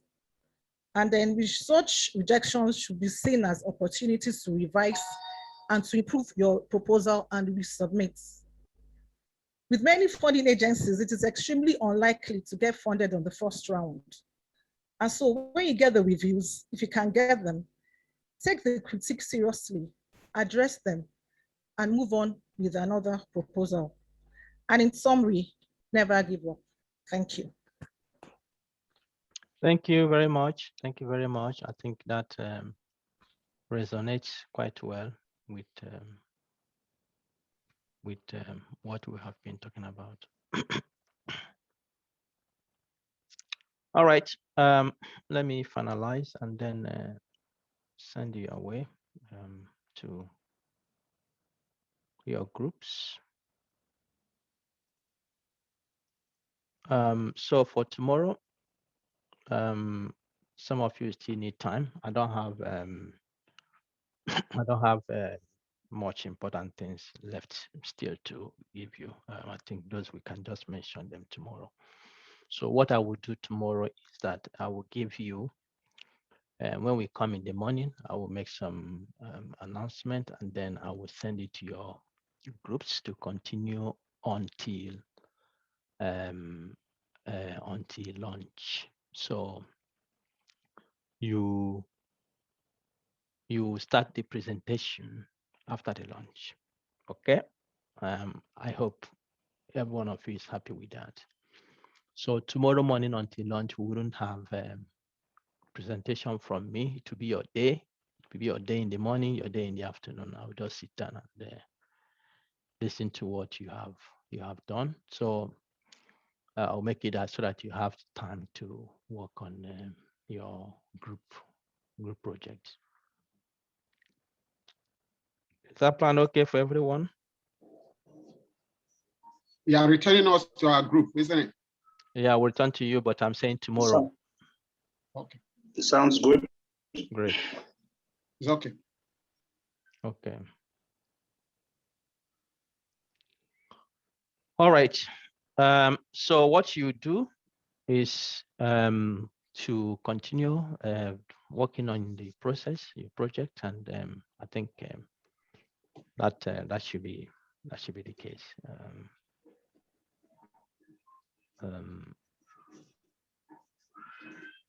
All right. Then please don't forget, this is important, so that is why I keep bringing it up.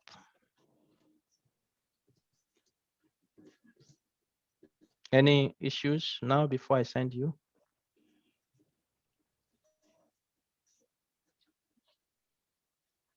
So please, if you don't have your your number to your name, please put it so that when I send you, you